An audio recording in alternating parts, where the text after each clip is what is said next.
221. Funeral and Fudge. It was 2 in the afternoon.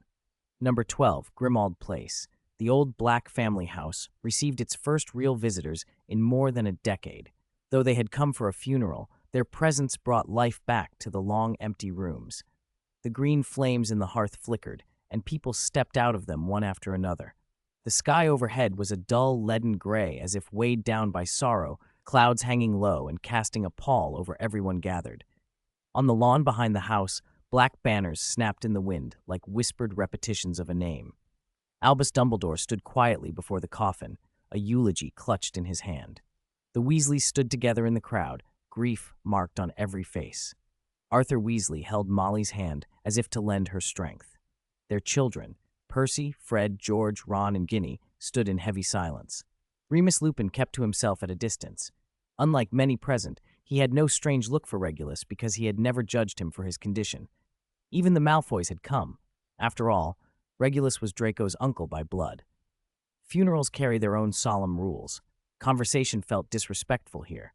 The living spoke only when they had to. In one corner, dressed in black satin, Eno stood quietly, exchanging small nods and glances with familiar faces. As time passed, more people arrived.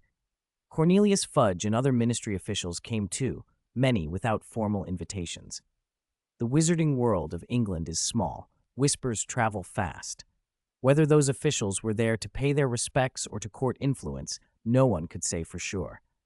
Whatever their motives, their faces wore the mask of mourning, and their eyes held a respectful remembrance no one could fault.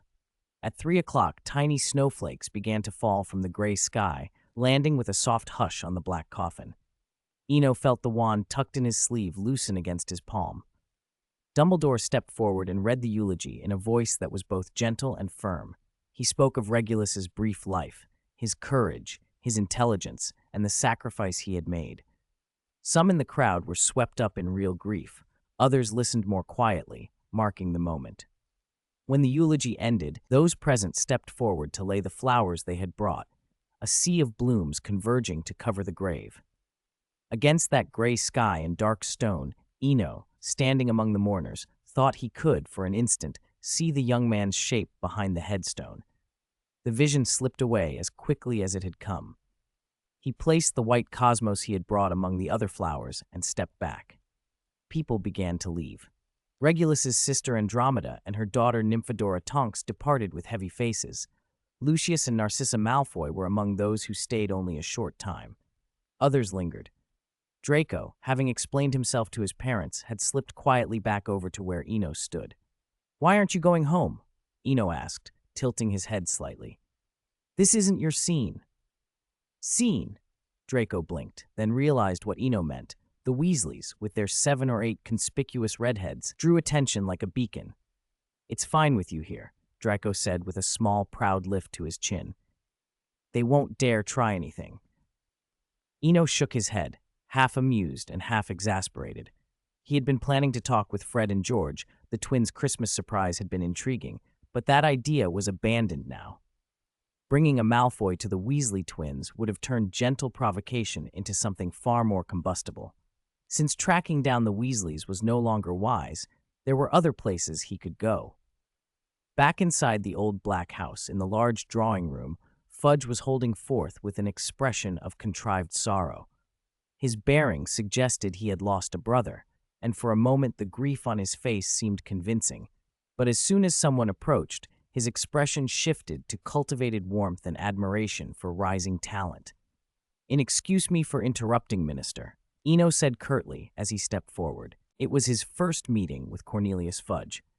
Eno had never much cared for the minister in the original story. Fudge had been closer to a caricature of ineptitude and opportunism, but Eno believed nature was rarely simply black or white.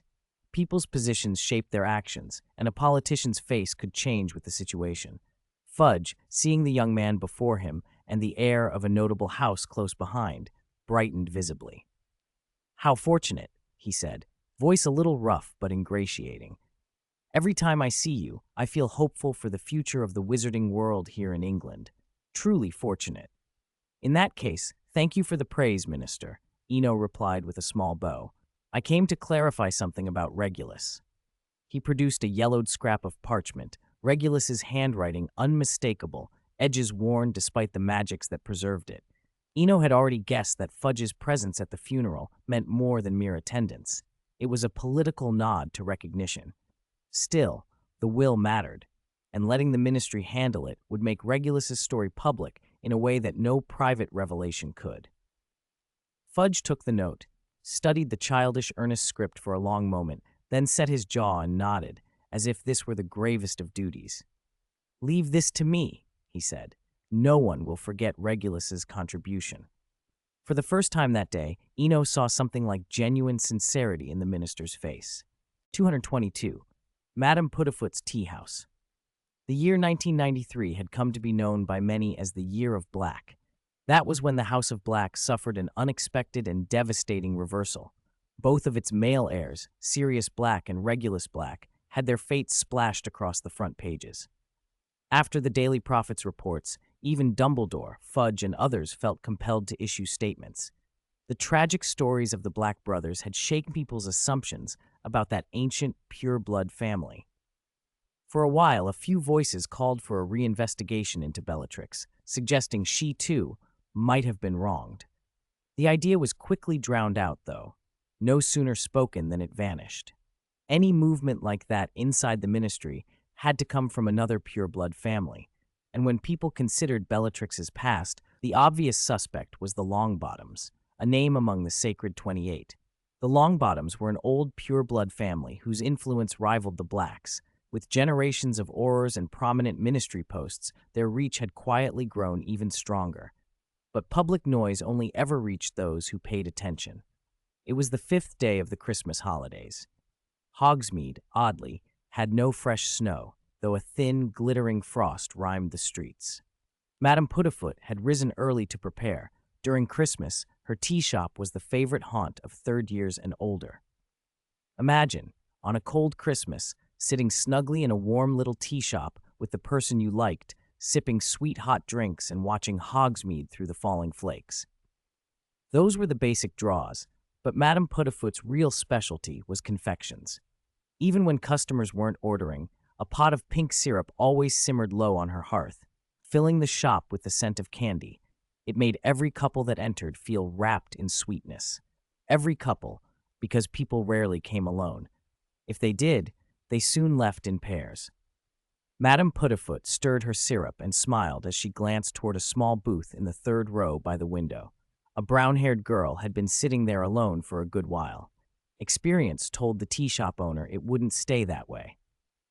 The girl was pretty, if a touch frizzy, and with a little conditioner and some of Madame Puddifoot's witchy lipstick and shadow, she would charm any number of boys. Madame Puddifoot wondered which young man might show up to claim the table. The bell over the door answered her. "Merry Christmas, Madame Puddifoot," Eno called with a smile. Hogsmeade wasn't large, and after living there more than a year, he'd learned the shopkeepers by sight. "Merry Christmas. Hurry in. She's been waiting," Madame Puddifoot replied, nodding toward the booth. Eno pushed open the wooden door hung with a wreath and slipped into the tiny cubicle. It barely held a dozen square feet, steamed from the hearth. Red leather-backed chairs faced a small round table draped in pink cloth trimmed with boughs. In such a cramped space, 2 people sitting face to face could hardly avoid their knees touching. Madame Puddifoot knew how to make the most of space. She certainly did. Eno, though inwardly critical of the cramped arrangement, greeted the girl cheerfully as he sat down. "Merry Christmas, Hermione." "Merry Christmas," Hermione answered brightly, her cheeks flushed, either from the fire or from nerves. "I heard the caramel coffee here is delicious, so that's why I wanted to meet here." "Is it really that good?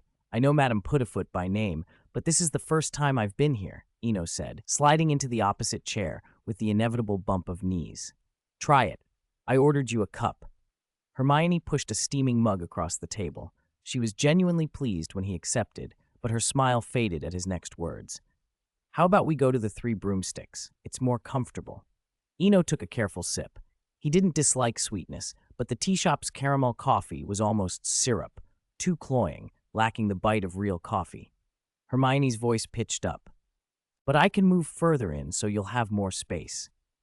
She did move further in. Her mind had been changing by the minute since she'd arrived, anticipating, then suddenly shy, then discovering Eno was more uncomfortable than she was. No need to be afraid now. It was Hermione Granger's home turf. They left and went to the Three Broomsticks. "You two ought to be back at Madame Putafoot's, not here in my inn," Madame Rosmerta teased as they entered. "We came from there," Eno laughed. "But honestly, I prefer the atmosphere here." He led Hermione to a roomy table in the corner. He knew the tea shop well enough, more than the excuses made it seem. Whether it was the oversweet coffee or the cramped booths, those were only surface complaints. He'd once explained to a curious Draco that the crushes and vague infatuations of school were common adolescent storms, intense at the moment, but passed with time. Feelings needed time to be tempered. Besides, it was only the second half of their third year. If anything were to become serious, it could wait until after their OWLs in fifth year. Watching Hermione sulk a little after they sat, Eno decided he really ought to find time to talk with her. A little feigned indifference now and then was tolerable, but doing it every time would sting. A brief aside from the author. Today's spotlight, the Burrow. The Burrow is the Weasley family home outside Ottery St. Catchpole in Devon. It's a small, magically enlarged house that Harry had come to think of as a second home. After Dumbledore's death in 1997, it became a headquarters for the Order of the Phoenix. During the height of the Second Wizarding War, the Weasleys were forced to abandon it when it became a target for Death Eaters. It's well hidden from Muggles. Mrs. Weasley once joked that the postmen simply didn't know where the house was. Rolling hills and fertile fields surround the Burrow. Families like the Diggories, the Lovegoods, and the Fawcett's live nearby. 2 foaming mugs of butterbeer had been set on the table, with a small plate of crisp pine nut biscuits between them. Eno's eyes drifted to Hermione across from him. She had changed so much since their third year. The freckled girl with the prominent front teeth had quietly grown into a graceful young woman, now reaching his shoulder in height. Even halfway through her third year, she'd already topped 160 centimeters. It was easy to imagine how much taller she would be by the time of the Goblet of Fire. Women tended to notice how others looked at them, and Hermione was no exception. She felt a glance sweep over her mouth and instinctively pursed her lips. Then, remembering the dental work she'd had last summer, she let herself smile openly. "Show your strengths" was a phrase she often heard in the dormitory. Nobody at the table seemed to notice the barely perceptible change in her expression. Eno, however, had been thinking about how to phrase what he needed to say. He wanted to be gentle with a sensitive, proud girl. He knew how quickly a teen's thoughts could fray into all kinds of associations. He took a small sip of his butterbeer, cool and fizzy, and found a topic.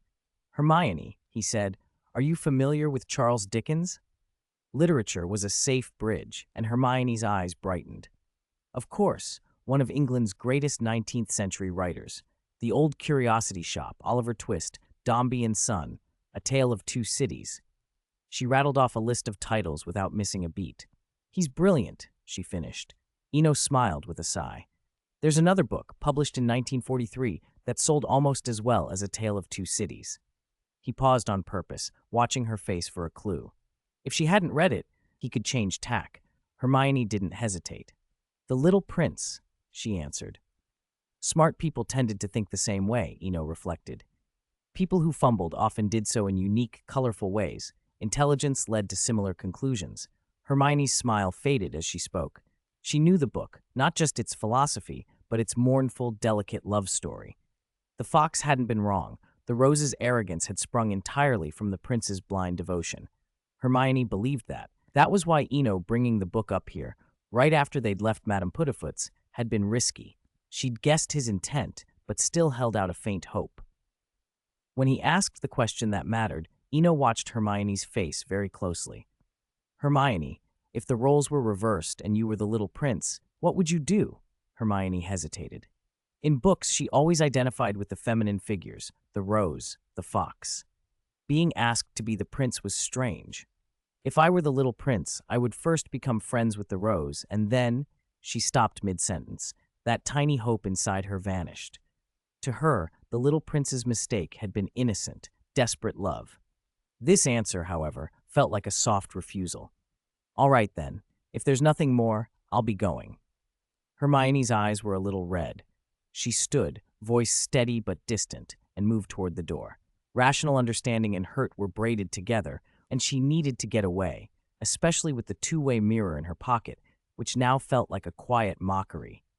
She had meant to give it to him today. Now it felt unnecessary. Eno set his mug down without following. Even if he ran after her, nothing might change. Sometimes the best thing was to give each other space to cool down. You really should go after her, Madame Rosmerta said softly as she approached. I don't know what you two were talking about, but as a gentleman, you shouldn't make a girl cry. Feelings at school are complicated, Eno said reflexively. Complicated? Rosmerta chuckled at being lectured on feelings by a teenager. I don't know how you grew into that temperament of yours, but my advice is don't let yourself regret what you do today. Eno fell silent for a moment, then nodded. He would think on it. Half an hour later, he didn't return home. Instead, he wandered to Flourish and Blots. To him, alchemy always felt more like a muggle discipline than an arcane art. In the early stages, it demanded little more than a willing brain and steady study. That only took you so far. The deeper reaches of alchemy were ruthless. Many could replicate the old wisdom or craft tools from it, but true alchemical masters were rare. In almost half a century in England, there had been only one true master, Dumbledore, whose achievements lay largely in breakthroughs in alchemical materials rather than miracles of invention. Hogsmeade's alleys led him to a small, worn shop, a faded signboard, a room less than 10 square meters, walls marked by time. The place felt unbothered by the world outside. Standing at the threshold, he felt the same detached calm, as if the shop were a rock in a stormy sea. The door was open. Inside, the furnishings were spare, a long walnut table, 2 high-backed chairs, a plain shelf. At one chair sat a white-haired man with keen eyes, old Bards, his hands idle for a moment. Since you're looming, come in.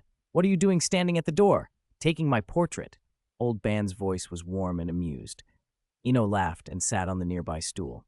Next time I will take your picture. I'll use that antique camera you gave me and send it to a magazine to vote you most charming old wizard in the British Isles. Old Bards put his tools down and a smile lit his face. Don't get me in trouble. The title belongs to Dumbledore. If I dared to compete, the Dumbledore Research Society would tear me apart. I think you're more deserving, Eno said, and he wasn't joking. There was a peaceful, watchful quality to the little shop, a quiet guardian of time. Like an old man of time, quietly standing guard over the years. Old Bards considered the nickname as if savoring it. I like Old Man of Time. For that, today you get 10% off. So what brings you here? A one-handed sword? A knight's lance? 224. Alchemy Exchange. Wizard New Media. One-handed sword? A knight's lance? The words were familiar and foreign at once.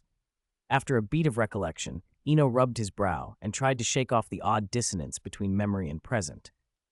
To Old Bards, it might have felt like only a year had passed, but Eno had lived through several other stories. For him, almost 3 years had gone by. The difference tugged at him. The old shopkeeper noticed. Old Bards pushed his thick, square-rimmed glasses up and asked with gentle concern, "What's wrong? You've seemed off since you came in." Eno leaned back in the creaky chair and let his gaze drift over the mottled plaster of the wall. Nothing, just thinking about the passage of time, how it slips away. Don't go feeling sorry for yourself. How old are you? If you're worrying about the years, what am I supposed to do, an old man? Old Bards shook his head with a grin and teased. How about I give you a knight's lance? It's great fun, and it even glows at night. The childish coaxing made Eno smile. He hadn't felt this kind of plain, affectionate fussing from an elder in a long time. Even when dealing with Dumbledore, it had been more of an equal exchange than this sort of simple concern. A knight's lance isn't necessary, he said. I've been studying alchemy. Old Bards' eyebrows rose. Few students took to alchemy these days. Unlike potions or herbology, it had little obvious market. Most people imagined the end of alchemy as opening a joke shop or making trinkets. You're studying alchemy? He repeated. Why? In it for the hobby, Eno said, letting his eyes stray to the shelving stacked with tools and curious bits. It keeps me occupied. It keeps life from getting too dull. Bored of life? Old Bands chuckled. A third year at Hogwarts talking about boredom seemed almost ridiculous. What do you mean? There's Quidditch, gobstones, wizard chess, exploding snap, chocolate frogs. What else do you want? Eno was serious. The entertainment of the wizarding world felt thin to him. Only recently had radios and records become common, and they were limited. I'm not trying to make toys, he said. I want to make new media. Old Bands listened as Eno sketched, in a few quick words, the rapid development Muggles had seen. Television, movies, videotapes, things that changed how people consumed stories and culture. Marvelous, Old Bands murmured. A bit like the two-way mirror, or the mirror of Erised. Then the old man's voice took on a more sober tone, and he spoke of alchemy's buried possibilities. In theory, it's not impossible. The old alchemical formulas contain the basics of imaging, complete imaging technology. It's only that the knowledge is deep, and later generations left gaps in the research. Eno frowned and nodded. Being ahead of Muggles on imaging in principle wasn't the same as having usable, widespread technology. Cost, tradition, and lost understanding had left those breakthroughs as flickers in history. Old Bands sat back and looked at him with something like recognition. The young man reminded him of his own younger self, interested in alchemy for its own sake and full of audacious ideas. If you want to try, do it, Old Bands said. I'll help however I can. Don't leave regrets, otherwise you'll end up like me, stuck in this little shop, keeping the lights on. I will, Eno promised. He stretched and let the comfort of the shop settle over him. Apart from his family home, he felt more relaxed here than anywhere, more even than the 3 broomsticks. First, I need a sample. Old Bands thought for a moment. You'll have to find the sample yourself, he said. I'll poke around, but items like that haven't been seen on the market for years. Eno smiled and shook his head. There's no rush, he said. Some things can't be hurried. He already had a target in mind, the mirror of Erised, tucked away somewhere in the castle. A mirror that reflected a person's deepest desire. How could such an object lack imaging knowledge in its formula? That hidden technique, he thought, under the soft light of an oil lamp, would be as defenseless as a pygmy puff. He stayed in the shop until noon, swapping alchemical notes with Old Bands and showing the simpler things he'd made. Old Bands praised a wand Eno had carved from Rowan, teasingly calling it a troll wand, and yet admiring the workmanship. Before he left, Eno accepted an old, yellowed notebook from the shopkeeper, an Ollivander-style tome on wand-making. The old man's parting advice struck him. There are plenty of alchemists who can make wands, but there's only one Ollivander in all England. The words were heartfelt. Walking home through the quiet lanes of Hogsmeade, Eno's thoughts wandered. The wizarding world was deep and strange. Hogwarts itself felt like a fairy tale, one that, from Harry's point of view, lasted 3 years. Newt Scamander, who'd recently come home, had been the protagonist of another generation's tale, a different kind of story shaped by different eyes. Perhaps that was the lesson. Perspective changes the story. He thought, too, of the Brothers Grimm, traveling, collecting, reshaping the world into tales, and felt a sudden urge to write. The story would never end, he decided.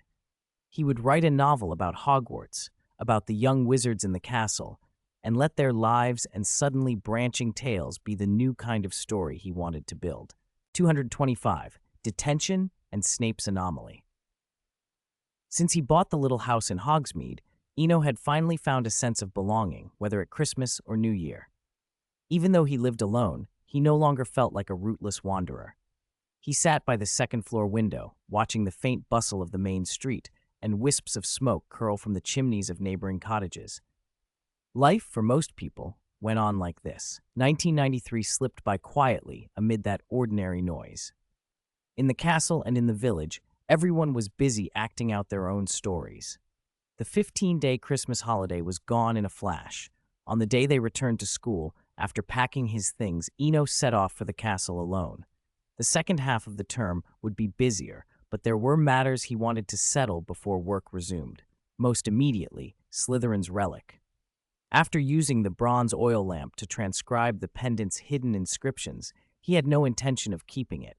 He had promised to give it to Snape, and he intended to keep his word. No one was more qualified to have the pendant purified than Snape, provided, of course, he was still Dean of Slytherin. If he wasn't, then the pendant no longer concerned him. Trains were, as always, late. When Eno finally returned to the common room in the afternoon, only a few students remained, those who had stayed at school over the holidays. They weren't close, but cheerfully greeted him, and he answered politely. After a quick tidy and a change into his robes, he headed to Snape's office. He knocked. The potion classroom door opened on its own. Eno stepped inside without any small talk, drew the pendant from his pocket, and set it on the desk. "Professor, I think this should be yours," he said quietly. "Slytherin's pendant, the thing Regulus died protecting. It's been purified."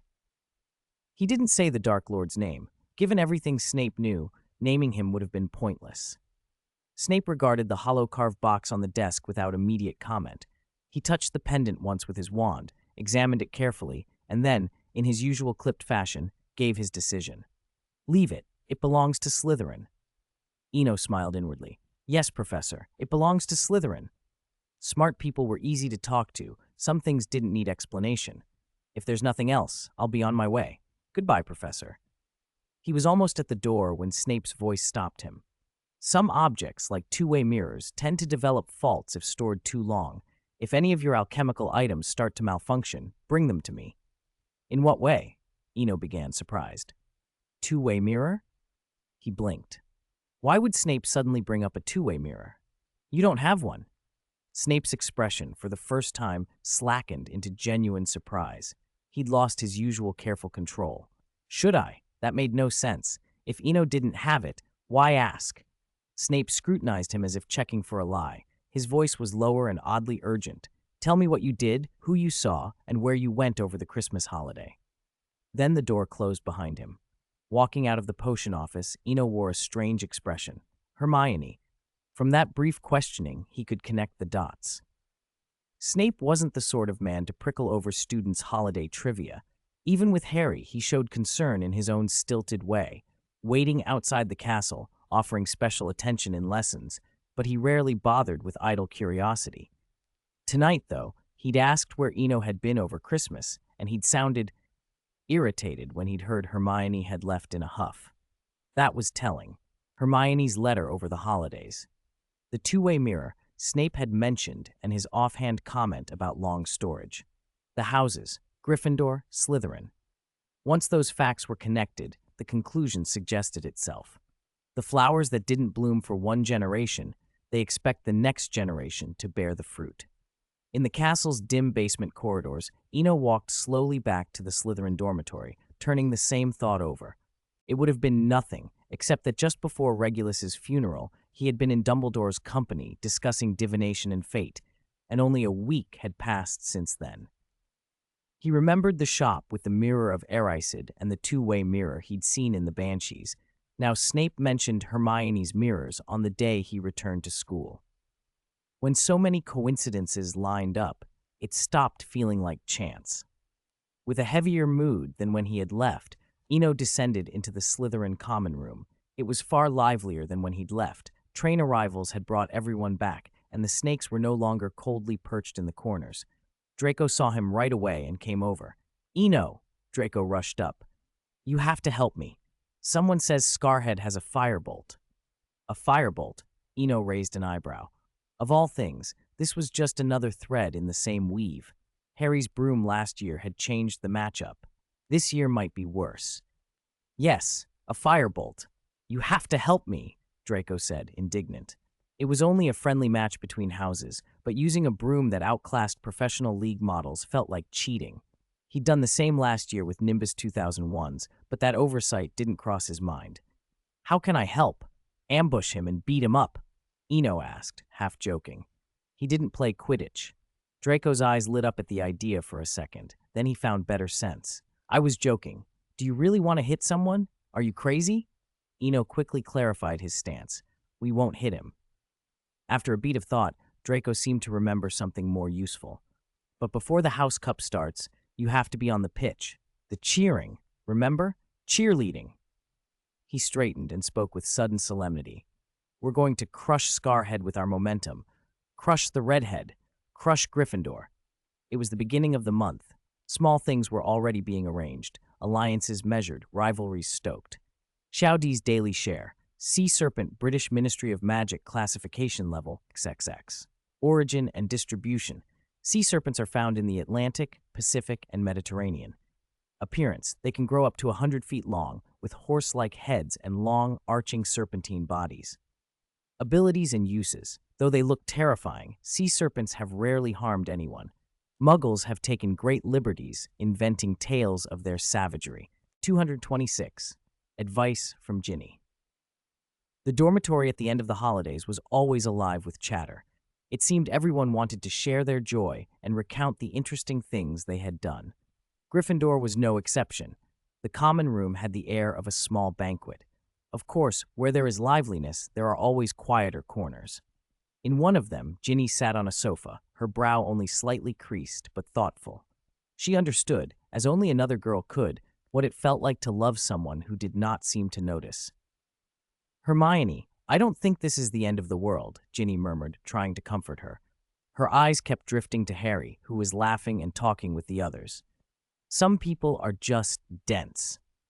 "It would be better if he were dense. Then I could teach him slowly," Hermione replied in a low voice. Ginny smiled. The Weasley girls might be bold in many ways, but matters of the heart were never solved with a flick of a wand. She watched Harry for a few more seconds, then turned back to Hermione. "So what are you going to do? If you let this go, someone else will take him." "I don't know." Hermione shook her head. She had tried everything she could think of, and she feared that pushing any further might cost her their friendship. Ginny leaned forward, blunt and direct. "Hesitating? That proves you aren't resigned." Hermione nodded faintly. Of course she wasn't resigned. They had known each other for years, long before Hogwarts. She couldn't just stand aside and watch. Then go and make yourself seen. Lots of people do it. You don't need some dramatic confession. Just bump into him in the corridors, sit near him in class, be where he is in the Great Hall. At the very least, don't let him forget you. Ginny spoke almost like she was reciting advice her mother had given her over the holidays. Coincidental meetings? Would that work? Hermione hesitated. It felt like scheming. "It is scheming," Ginny admitted, "but Hogwarts is like that. If you don't use a few tricks, someone else will." After thinking for a moment, Hermione gave a heavy nod. Time moved on. With the start of the second term, life returned to its rhythms. Lessons, studying, Quidditch practice. Without Dementors in the sky, gloom was rarely seen. The castle furred itself in something almost like a fairy tale. Early one weekend morning, Eno rose and went straight for the head's office. It had been nearly a week since term began, and he wanted to ask Dumbledore about the Mirror of Erised. Rounding a corner in the corridor, he caught sight of a figure he had been seeing almost every day for the past week. Hermione walked by with her chin held high, a graceful line to her posture, slipping quietly through the corridor. From a distance, he gave a polite nod, acknowledgement without intrusion. Even when things were complicated, friends remained friends. With that posture, she could be a swan without even being an animagus, he thought, and couldn't help a small, rueful sigh as she disappeared around the bend. Eno reached the head's office on the 8th floor. Before he could speak the password, the stone gargoyle swung aside of its own accord. The office that Umbridge had once tried so hard to get into now seemed as accessible as ever. After descending the spiral staircase, Dumbledore came into view. "Good morning, Professor," Eno said with a smile. "Sorry to drop in unannounced, but there's something you hid that I wanted to see again." "Good morning. It's not often you come on your own," Dumbledore said, rising. "There are many things I've hidden in the castle. Which one do you seek?" "Some I can tell you about straight away. Others must wait." Dumbledore spoke with his usual hint of mystery, but Eno was impatient with riddles. "I'm here for the Mirror of Erised," he said plainly.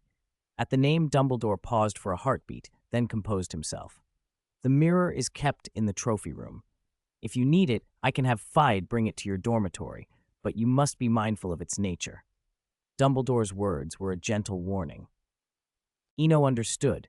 The warning wasn't about the glass itself so much as about what it did, show desires so insistently that young minds could become obsessed. "Don't worry, Professor. I know what to do," he promised. He had no intention of letting anyone near the mirror, least of all Draco. Objects that granted or amplified wishes could fuel dangerous ambitions. For Slytherin students, that temptation could be worse than any dark artifact. Dumbledore nodded and, without saying more, moved toward the cabinet by the wall. Eno watched in knowing amusement as the old headmaster reached for the jars and tins inside. Behind the cabinet doors was a small treasure trove, a pensieve, and rows of clear glass jars filled with the latest honeydew sweets. While a modest candy spread was being assembled in the head's office, elsewhere in the castle, another figure moved leisurely. Thanks to taking only 3 electives, Pansy now had a lot of free time in her daily schedule. That freedom had even led her, during the holidays, to take the rare step of exploring London alone, a fact she had once thought unimaginable. She'd returned not only with stories, but with a stack of Muggle books. Rigid and old-fashioned, she murmured to herself as she strolled through a corridor. As she walked, a door she rarely passed stood slightly ajar, drawing her eye. Approaching noon, Eno left the headmaster's office. The conversation had been pleasant. Dumbledore even seemed a little reluctant to let him go, but Eno had to leave. He kept a strict nap schedule, and his afternoon was packed. Transfiguration from 3 to 5, then the Transfiguration Club at 7. With such a tight timetable, he needed his rest, especially for the club. His regular lessons offered little he hadn't already mastered. Only Professor McGonagall's fortnightly, small group sessions, 3 or 4 students taught by a top-level professor, actually taught him anything useful. If that were offered in the Muggle world, it would cost at least a few £100 a session. Yet McGonagall had run it, almost philanthropically, for years. Hogwarts's approach to education impressed him. After lunch in the Great Hall, Eno asked Fayed to move the Mirror of Erised from the trophy room on the 4th floor to his dormitory. As soon as the mirror appeared, he had it placed in the sanctuary. If the mirror had merely been covered with a cloth in the dorm, Draco probably wouldn't have touched it, but hiding it was the safest option. He was beginning to understand Dumbledore. The headmaster wasn't fond of secrecy for its own sake, but time and again hiding things kept trouble from spreading. A few days earlier, Lena had slipped him a note in the library. By the look of the empty shelves, dozens of magical books had been taken from the restricted section. For as long as Hogwarts had existed, they always talked about replenishing the library, never about missing volumes. Perhaps the 4 founders truly understood the importance of protecting knowledge. 3 o'clock arrived. After his nap, Eno went to Transfiguration on time and took a seat by the back window, drifting into one of his usual reveries. Professor McGonagall didn't bother him. If he wanted to zone out and it didn't disturb others, she wouldn't interrupt. She knew his level. Regular classes were largely redundant for him. Transfiguring a clock is no longer difficult for you, she told the class, but today I want you to transfigure a clock that keeps accurate time for at least an hour. Place it on your desk when you've finished. We'll check the time before class ends. Any clock that's off. She paused, scanning their faces. For every minute of error, you'll add an inch to your homework. Faces fell across the room. 3rd years, and they still reacted like this to a standard accuracy test. McGonagall felt more frustration than anger. She picked an example. Hannah Abbott. Hannah's plaited hair trembled. Unlike Eno, whose daydreaming came from boredom, Hannah's blankness was the sort of thing McGonagall would not tolerate. Miss Abbott, you will start. Wave your wand and transfigure an alarm clock. Now! Called out, Hannah reached for the wand on her desk as if being led to the gallows. Putting someone on the spot worked. The classroom settled, minds focused, and the hour-plus lesson passed quickly. By the end, everyone but 2 students had kept their clocks within 5 minutes of accuracy. McGonagall accepted the result with little pleasure. The unlucky 2, Goyle and Hannah, had clocks more than half an hour off and were given a 3-foot essay to write, plus a retest next class. As class dismissed, McGonagall called, Eno, wait a moment. He walked to the podium. There's a newcomer joining the club tonight. Be here by 6:30. The newcomer will need the same test everyone gets to find the hidden classroom. Don't worry, Professor, I won't mess things up, Eno said, nodding. After 2 years, a newcomer was finally joining the Transfiguration Club, something worth protecting, and maybe even making slightly harder. Don't be troublesome, McGonagall warned, half amused. Everyone's test is the same. I know, he said with a helpless shrug. With an hour to spare before the club, Eno didn't return to the dormitory. He found an empty classroom, shut the door, and vanished. In the sanctuary's valley, the full-length looking glass stood, the mirror of Ericid, a key prop in Harry's first year and an indispensable part of his growth. Eno sat opposite it, and, as he had once faced a boggart, dropped his mental defenses. The mirror swirled, emitting a thin lake mist fog that slowly coalesced into an image. A vast, beautiful landscape unfolded. Soft evening glow, a breeze on his face, a calm lake rippling beneath a distant forest lit by the setting sun. A majestic castle rose quietly amid the scene, its high towers punctuated by hundreds of warm, candlelit windows. Through some open panes, he could make out the hush of life inside. After a time, the image faded. Staring into the empty glass, Eno sighed and murmured, "It's actually to continue this fairy tale." What he wanted most was simple and profound: to continue the Hogwarts story, to save the castle from darkness, to spare the professors and students from sacrifice. Ever since the owl had delivered the letter, some version of that dream had been growing in him.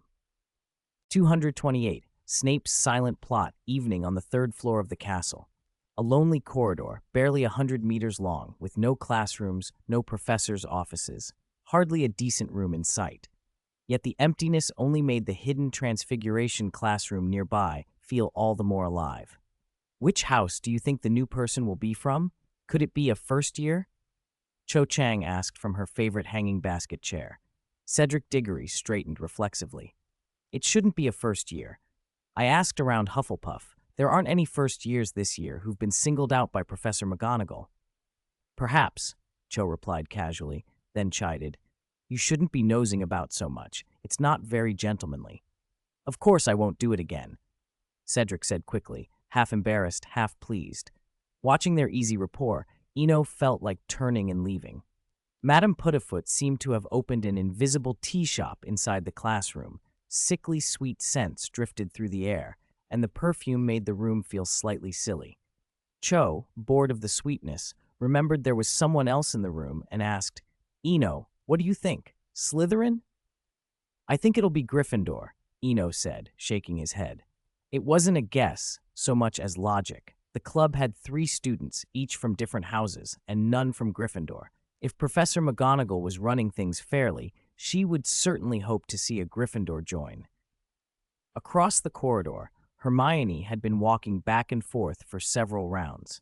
She had checked the floor, the pillars, the suits of armor, everything, but she still couldn't find the entrance to the hidden classroom McGonagall had mentioned.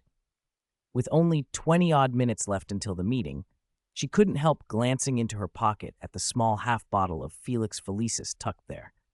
It still felt a little miraculous. A few days earlier, she'd found the precious potion in an abandoned display cabinet in the potions classroom.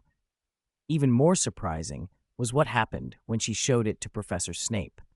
The man who'd rarely had a kind word for Gryffindor had, uncharacteristically, explained the uses and identification of Felix Felicis at some length, and then, in his own abrupt way, declared that anything left in the potions classroom was unowned and could be claimed.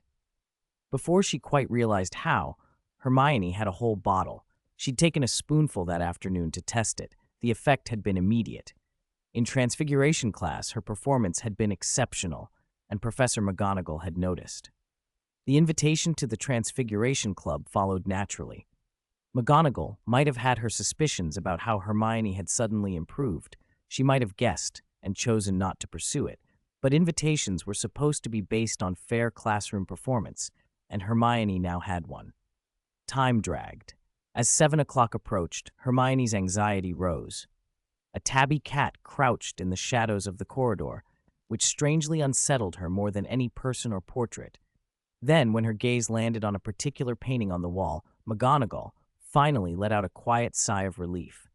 The invitation had been sent. McGonagall would not allow the only Gryffindor invitee to fail to find the door.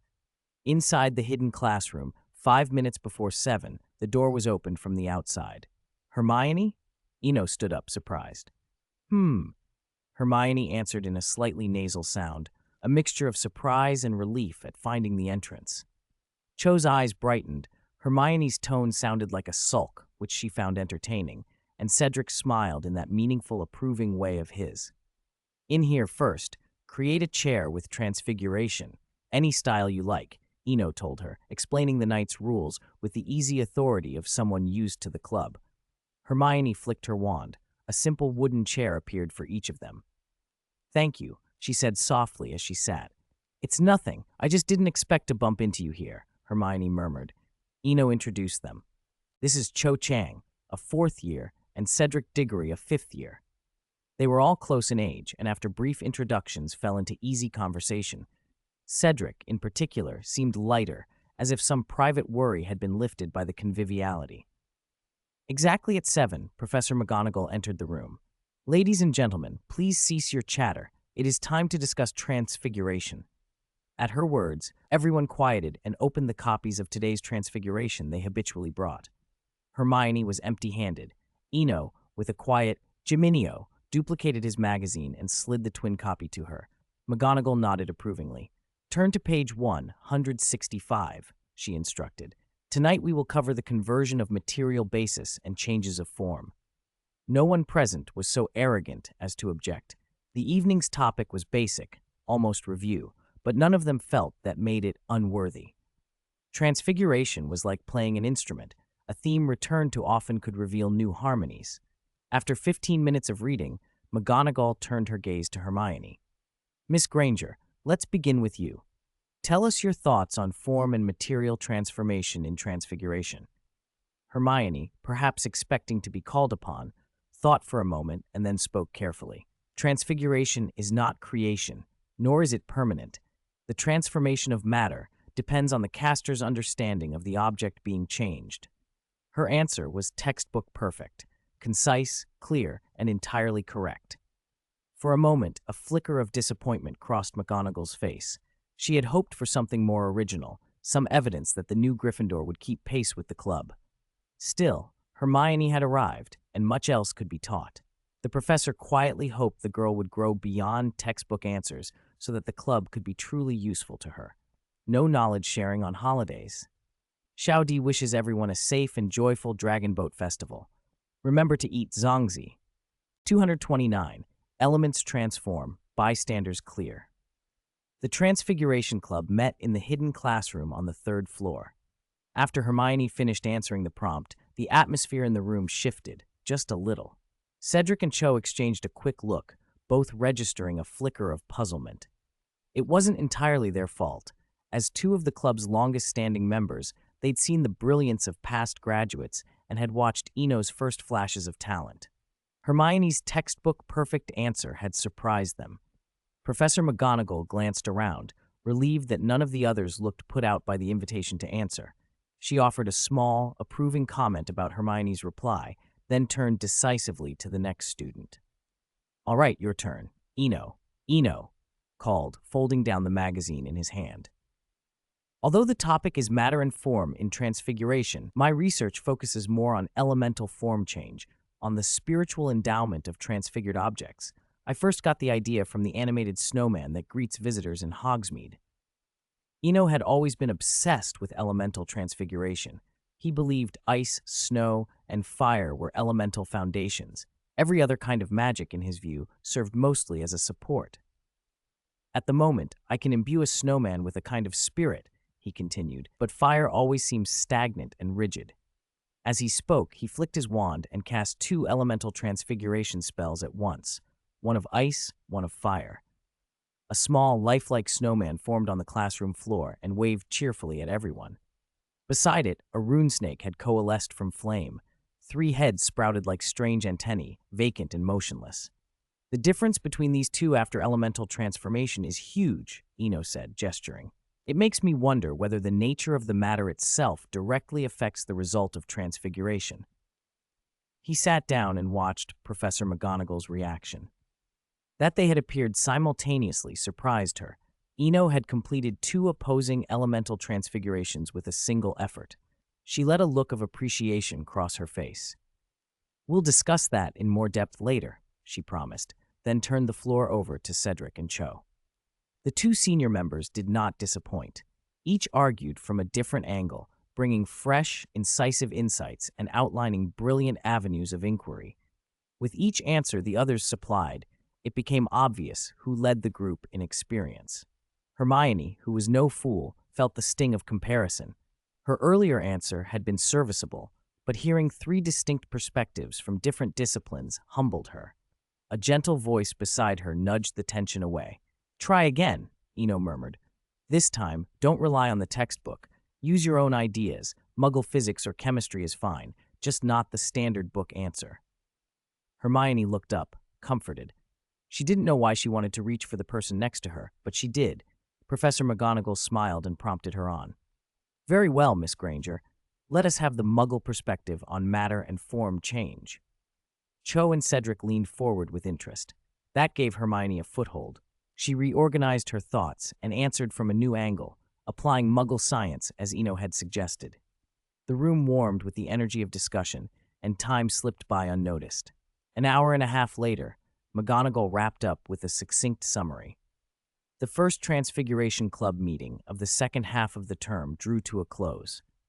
In the corridor on the third floor, the small group dispersed. Cedric and Cho, after the polite farewells, fell into step hand in hand and headed down the stairs together. The sight made Eno wince inwardly. For a moment he wanted to joke that if they loved being together so much, they could transfigure a double bed next meeting. There was no shortage of bright ideas in the club. Hermione's expression as she watched them go had a trace of longing. The walk down the long corridor passed quickly. When they reached the turn in the passage, Eno glanced at her. "Curfew in half an hour," he said. Hermione's earlier shift in performance had been striking. She'd been tentative at first, but once she abandoned the textbook, she adapted to the club's pace and style. She looked up at him. "Are you going back?" she asked then. Before he could answer, she continued, thinking out loud. "About the elemental transfiguration you demonstrated, I think you need to consider the nature of fire. Fire emits light and heat. It's not just a material, it's energy. Think of a power station." Eno felt a light bulb of comprehension glow, but not fully ignite. "Energy dissipation?" he asked. "Yes," Hermione said, "but not only that." She nodded, warming to the point. "Your snowman keeps its presence because its energy dissipates very slowly. Fire's different. Its light and heat are being radiated away constantly and rapidly. Even if the magic keeps it burning, the state of the fire is changing every instant. It's like cells dividing uncontrollably. The fire of 1 second ago isn't the same as the fire 1 second later. Maybe the fire could start with the same kind of spirit you gave the snowman, but as energy flows away, the entity fragments into a succession of different states." She paused, then concluded, "It needs a kind of core, something to protect or stabilize it." At her words, Eno's mind jumped. The image of a phoenix rose up, and with it, the dark thought of fiendfire, wild, changing fire that utterly consumes and reforms. He could see the problem now more clearly. A fire-based transfiguration needed a central, persistent anchor if it were to retain a coherent spirit. 230, the double-sided mirror that has been sealed for 15 years. The person involved is confused, while the bystander sees clearly. That old saying wasn't meant to deceive. It perfectly captured how two people could look at the same thing and see entirely different things. "Thank you, Hermione," Eno said, seriously grateful. Looking at the girl who now came up to his shoulder, he no longer treated her like a child. "It's nothing," Hermione replied lightly, but she unconsciously turned her head and avoided meeting his eyes.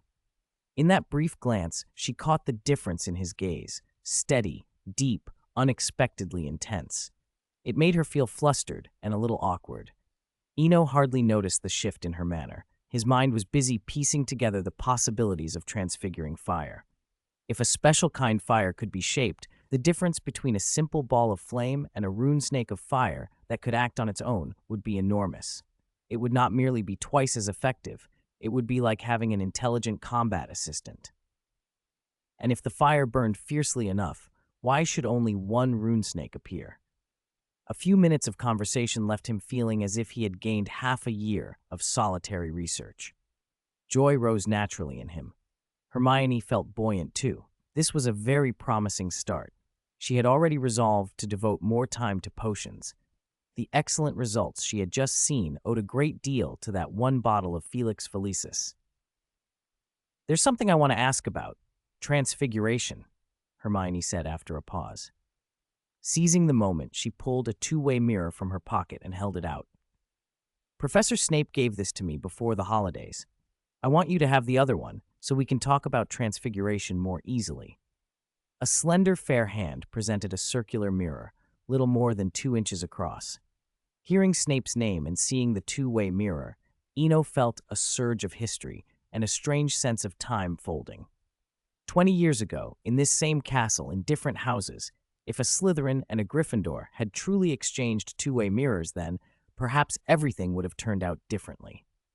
"Okay, when we have time, we'll talk through the mirror," Eno said without hesitation, and slipped the mirror carefully into his pocket. "Yes, through the mirror," Hermione echoed earnestly. A voice behind them cut through the moment. "While I'd prefer to pretend I saw nothing, I must remind you that curfew is less than a quarter of an hour away."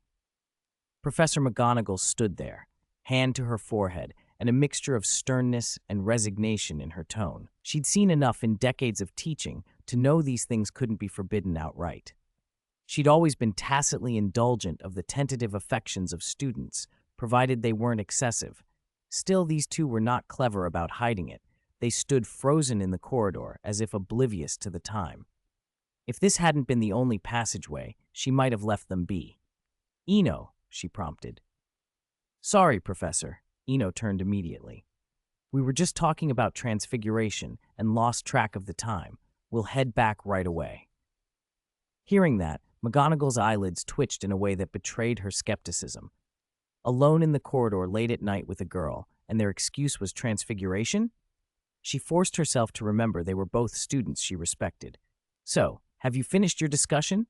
If so, go back." Before Eno could respond to the change in tone, he felt a small tug at his sleeve.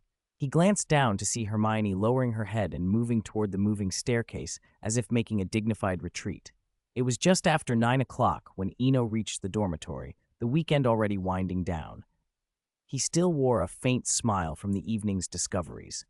Draco poked his head from behind a curtain as the door opened. "You're back late? Everything all right?" Draco asked with genuine concern. Eno smiled. "I'm fine. You ought to sleep more. Nothing will happen to me." Draco withdrew, and then, after a moment, his voice called again from the quiet of the dormitory. "Eno, do you have any way of making money?" "Make money?" Eno echoed, surprised.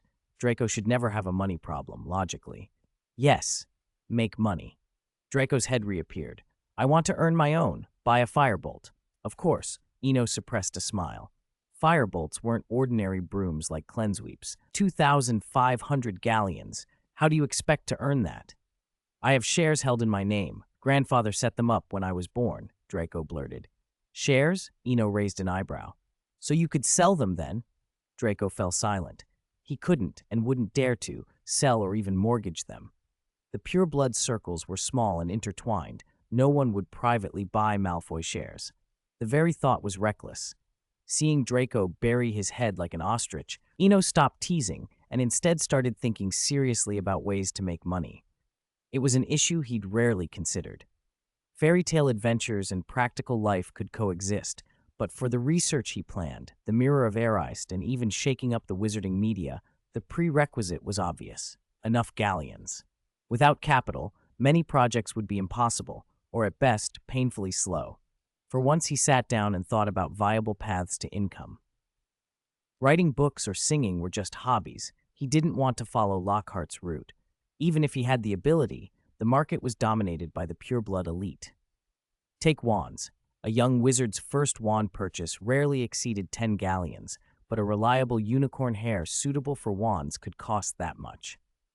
Ollivander wasn't running a charity. No one knew the exact subsidy the ministry provided for each wand sale, only that it made the trade profitable. Since 382 BC, Ollivander's shop had endured, its cracked, faded sign a testament to history and perhaps a quiet warning. Before he could flesh out more practical ideas, Draco surprised him. "Eno, let's smuggle." "Pfft, cough. Say that again?" Eno couldn't help laughing. He was reevaluating his assumptions about how bold purebloods could be. Draco was unruffled. I have anonymous shares in a dragon farm. Mother gave them to me. No one knows. Slytherin dormitory. No one would have imagined that the bedtime conversation between two third-year students would be about smuggling. Eno was instinctively opposed to Draco's naive proposal. While buying food for the Acromantula, he'd learned that much of the smuggling in the British wizarding world was actually controlled by the Abbott family. The Leaky Cauldron's original purpose may well have been to facilitate information exchange. Don't be fooled by Old Tom's gap-toothed grin and balding pate. He might smile and polish glasses all day, but anyone who crossed the Abbott family's interests would find him instantly hostile. Compared with smuggling itself, Eno was more concerned about something else. Draco, how many shares do you actually have in that dragon farm? Do you have any say in how it's run, or are you only entitled to dividends? Of course I have a say. Draco sprang off the bed, tough eyes bright as he pictured it. We'll start small. 2 students won't draw the Auror's attention. Once we've made 5,000 galleons, we stop, and then we'll each buy a firebolt. Hold on. Though a little moved by the daydream, Eno poured cold water over it. Even if you get a dragon here safely, how will you sell it? To whom? Without a sales channel, you'll end up selling at rock-bottom prices to the peddlers in Nocturne Alley and might even lose money. So what do we do? Draco sank back onto the mattress. He wasn't stupid. The moment Eno mentioned sales channels, he understood the problem. Smuggling wasn't just about transport. There's a way, Eno said with certainty. It just needs a venue and some processing facilities. Your dragon farm is perfect for that, and most importantly, it can be done legally. Legal? Draco's eyes lit up. Yes, legal and exclusive. Eno stressed both legality and monopoly. Those 2 words together made Draco fidget with excitement. He climbed out of bed again in his pajamas. Quick, tell me. If we can't handle it ourselves, we can find investors. Pansy, Daphne, the Blacks. We can do it ourselves. Eno cut him off. I know a way to tame Acromantula, and their venom is a rare potion ingredient. When Draco first heard smuggling and dragon farm, he'd thought of the Acromantula in his crate. He would leave some for Lena, but with how quickly Acromantula reproduce, it would barely dent the colony. Acromantula growth is limited only by food, specifically magical meat, which made them a natural fit with a dragon farm. Valuable dragon parts are generally limited to blood, hide, heartstring, maybe liver or dung. Dragon meat isn't known to have much market value. Acromantula, as Class 5 magical creatures, are dangerous to ordinary witches and wizards. One wrong move amid a colony, and you're done for. The venom's rarity probably stemmed from a simple social market. Capable wizards wouldn't lower themselves to gather it, and those who could do the work lacked the means to sell it lucratively. In the dormitory, Eno outlined the plan. 2 immediate challenges stood out: legal breeding permits and sales channels. The second was easy. He could contact reputable potion shops through Snape. A high-quality, stable supply would be hard for them to refuse. Legal breeding, however, would require the Malfoy family's influence. In that regard, it would be even more convenient to involve Newt Scamander or Dumbledore. But when Draco mentioned the promise of 2 firebolts earlier, Eno had an idea. From the student's perspective, being asked to put in the work without investing capital, yet being promised brooms worth 2,500 galleons apiece, would be a powerful incentive. After more than 2 hours of non-stop discussion, sleep finally won. Go to bed, Eno insisted. Some things need proper planning. Rome wasn't built in a day. Draco, still flushed with excitement, paused before falling quiet. Can I tell my father about this? Eno secretly nodded when he heard it. Of course, I was planning to tell Lucius through you anyway. All right, I'll write to him tomorrow. Draco's tone had a trace of disappointment. He wasn't yet in a position to decide for the Malfoys, but he accepted it. The next morning, Eno didn't rush out of bed. He propped himself against the shelf at the headboard and stared at the ceiling. Unlike in the original story he remembered, Draco had chosen 4 electives this year, so the dormitory was often empty. The plot of that original tale had shifted so much that many of his old memories felt hazy. Without a Pensieve, he couldn't recall many details. The events of the latter half of the 3rd year, how many subjects Draco took, those small things blurred. Major events, however, remained. The Quidditch World Cup riot, the Triwizard Tournament, Cedric's death. Voldemort's resurrection. No one in the castle will die, he promised himself. He didn't claim grand ideals, but during his time at Hogwarts, he would make sure those tragedies didn't happen again. He'd thought the plan through. If Barty Crouch Jr. ever dared to show himself, he would be dealt with on the spot. That wasn't arrogance. With time, he'd come to feel that there were very few truly powerful people in the wizarding world. He remembered being terrified by Quirrell when he was possessed back in his first year. Now, only the four heads of house put him under any real pressure. Dumbledore's comment that his magic was close to Snape's was only a broad assessment. He actually found himself looking forward to next year, partly so he could test himself against Barty. Xiaodi's note for today: Riem, British Ministry of Magic Classification Level XXX. Origin and distribution. Riem are an extremely rare, giant bovine creature, generally found in the wilds of North America and the Far East. Appearance: enormous, with gleaming golden fur. Abilities and uses. Drinking Riem blood greatly increases the drinker's strength. Riem blood is very difficult to obtain. Supply is extremely limited, and it is rarely sold openly. 2 months had passed. Hogwarts lay quiet, as still and painted as an old portrait. Sunlight sifted through, a faint breeze stirred, and the first spring buds of the homping willow had just unfurled, year after year telling new stories of the students who passed beneath it. It felt like an especially beautiful dream, one you did not want to wake from. Far away in Shelter Valley, a 15-foot ice troll pulled a plow while 4 or 5 one-foot-tall goblins of carved ice scattered seed behind it. Beneath the olive trees, Eno Swinburne lounged in a transfiguration armchair and watched them work. Ugly as they were, the ice troll and goblins made superb farmhands. With spring coming, herb cultivation in the valley was crucial. The 100-odd acres, nearly 500,000 square meters, were far too much for one person, even with magic. So he had created helpers, bodies shaped by transfiguration and animated with alchemical sigils and ancient runes. The result was obedient, tireless assistance. After a while, he looked down at the notebook on his lap. The cover, made from a shed basilisk skin, was dense with intricate patterns, alchemical formulas that had been hidden inside the mirror of Erised, and the two-way mirror, now revealed under the light of a bronze oil lamp. Unlike the Ravenclaw diadem, whose runic structure was primitive, the images in those mirrors were composed of alchemical formulas derived from runes. That ordering made them far easier to study. Ancient runes were scattered fragments, but alchemy was systematic. The lost method for making the two-way mirror was only one missing item.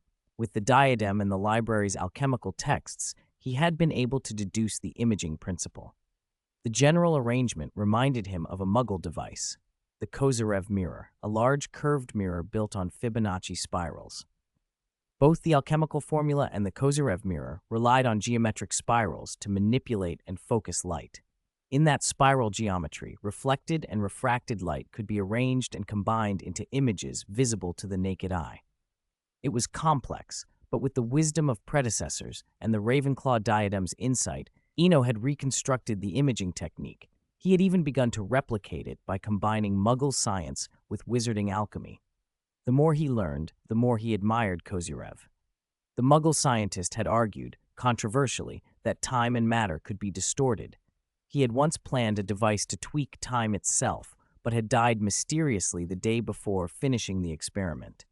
The device remained, the Kozyrev mirror, an uncanny analog to the spiral structures Eno had found in wizarding artifacts. After the last riot at Horror Park, the boggart in the valley had changed too. Where it had once been a thin mist, it now carried a 3-foot circular mirror and flew freely in midair. From above, the valley was serene and classical. Troll tilling, goblins sowing, a young man reading beneath the olive trees, magic and agriculture in harmony. The mirror in the boggart's hands was his prize, the sum of 2 months' work. By combining the alchemical imaging formula with the mirror of Erisid's ability to peer into the heart, he had produced a device that could display, within a given period, the scene seen by whoever held the mirror. In practice, it worked like a camera for the naked eye. If you could see something while holding the mirror would show that scene. It still needed refinement, but as a first complete model, it was groundbreaking. He knew, of course, how brittle those discoveries were. It had taken a string of unlikely coincidences: the bronze oil lamp that revealed faded inscriptions, the Ravenclaw diadem, his readings in both Muggle science and wizarding alchemy. Without that lamp, the full formula hidden in the mirror would have been nearly impossible to recover. One could always brute force it by destroying and sampling artifacts, but that approach demanded countless specimens and great cost, precisely what was lacking for any lost item.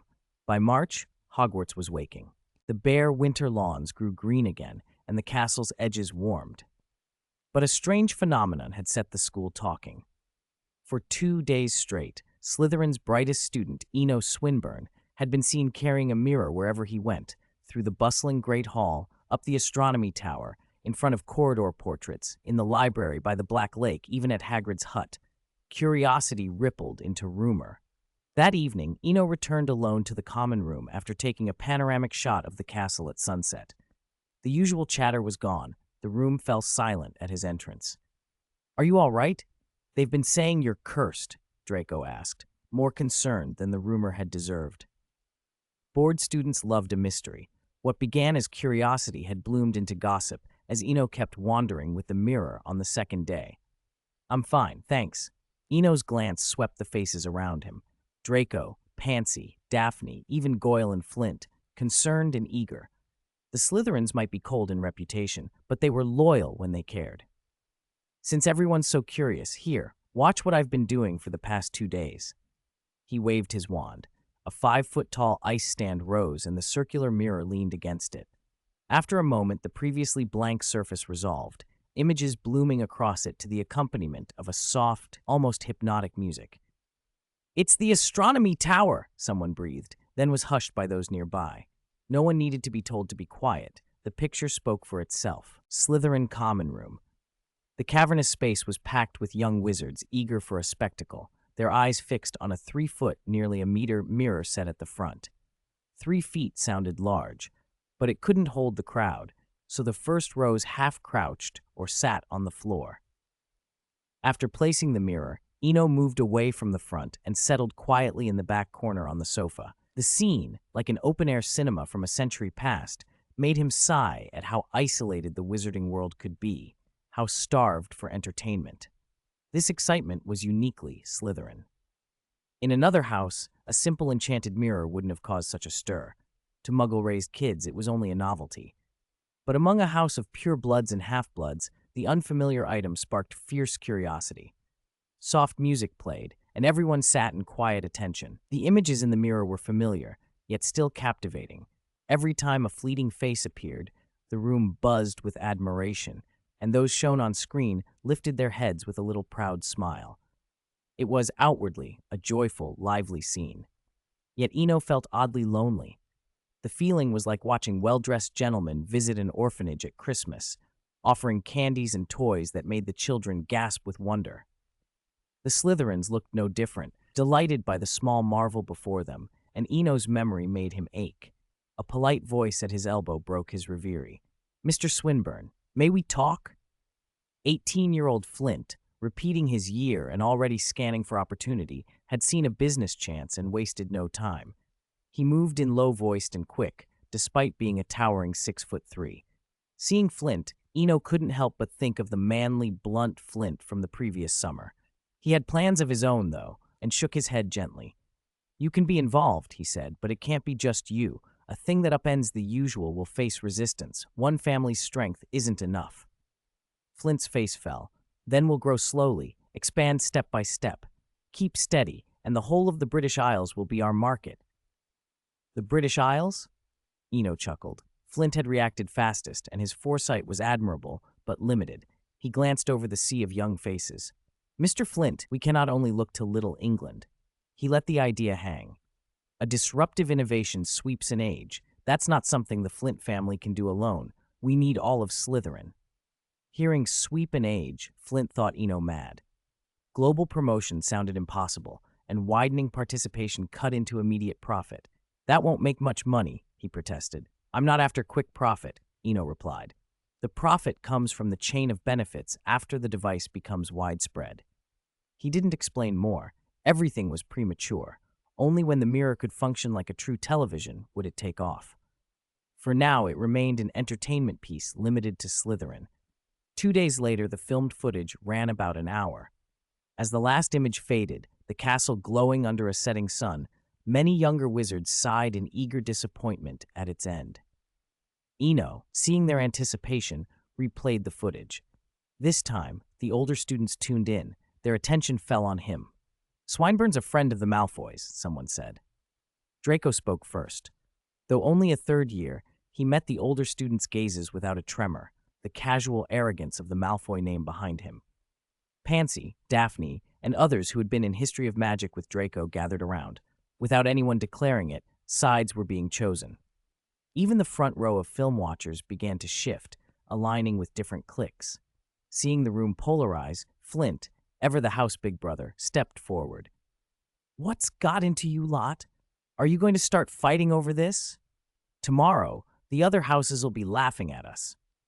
He looked at the two camps with genuine puzzlement. The older students had meant only to cooperate, and yet Draco's presence had drawn the third years toward him, and those third years in turn pulled others along. Now no one wanted to be the first to back down. The atmosphere grew taut. Then Eno, still seated on the sofa, spoke softly. "We come from the mire. We crave power. We are full of ambition. We are strong and composed. We are elegantly self-possessed. We do not regret. We are Slytherin. And today," he added with a half-smile, "I saw courage from Gryffindor. That's a good thing. It means we've made progress." The joke eased the tension. The sharp edge of the confrontation dulled into a harmless misunderstanding. Eno continued, chuckling as he went on. "I know what you're thinking. It still needs work, but each of you is qualified to join, graduates included. It doesn't matter if you've already left." "Because we are," he paused, letting the moment build. "We are Slytherin," Flint answered first, and the rest of the room picked up the call. One shouted, then another, and the single, resonant cry of Slytherin swept away the earlier conflict. At the same time, that proclamation turned many heads toward the one who had been sitting on the sofa from start to finish. 234. Order of Merlin. Time passed slowly. 3 days slipped by almost unnoticed, but after the last confrontation, the Slytherins had become unusually united. It was as if, whenever someone was cornered or bullied, someone else would always stand up for them. Slytherin, third year, girls' dormitory. "Do you think leaders are born?" Pansy held a copy of Das Kapital, an inch thick, half asking and half talking to herself. She had seen the recent changes in Slytherin, and she knew what had caused them: one person and only a few words. "I don't know what crazy idea you have brewing now," Daphne said, looking at her roommate with exasperation. "But one thing I'm sure of, Eno's ability to do these things isn't an accident. From the first time he told a story, from the first time his name printed in the paper, even when he stood up on the train surrounded by Dementors, he was the first to take action." Daphne paused. The mention of Dementors seemed to bring back bad memories. After a moment, she continued, "What I mean is, Eno's reputation built up gradually. I don't know what you've been through, but don't try to copy someone else's path exactly. We can be ambitious, but we're not reckless." Daphne regarded Pansy with concern.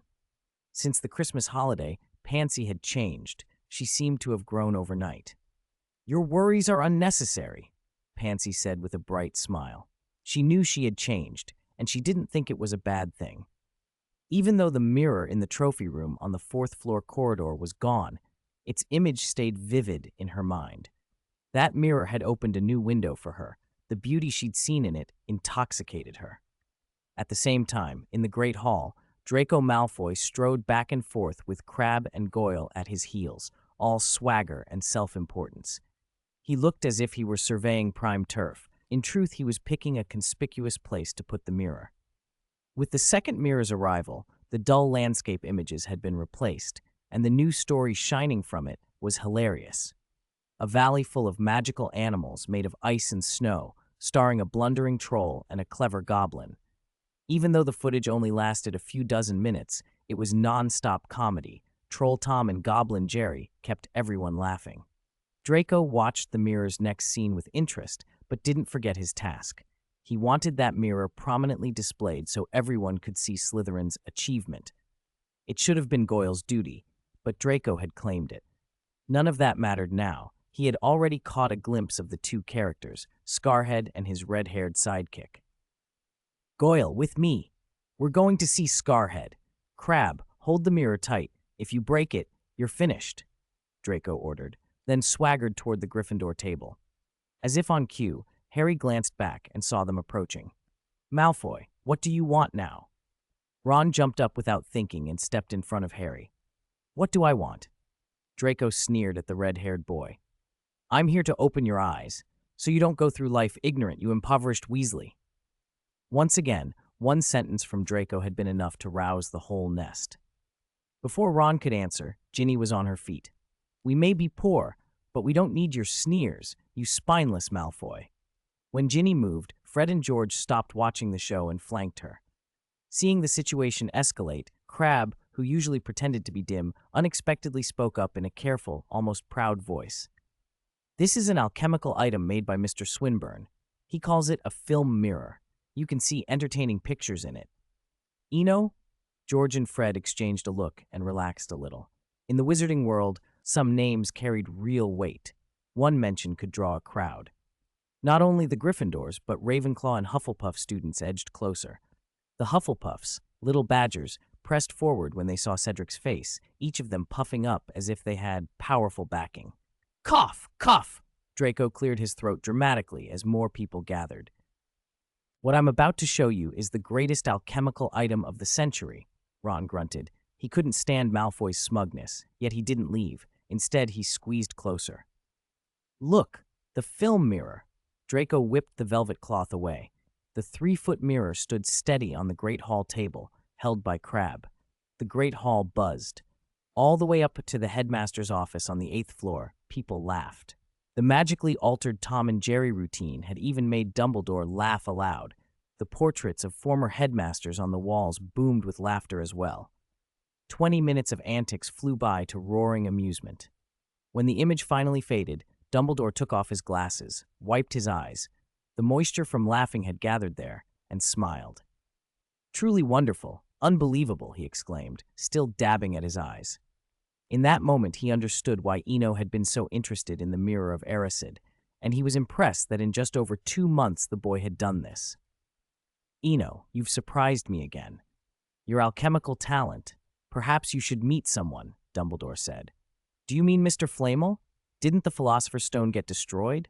Eno replied, surprised.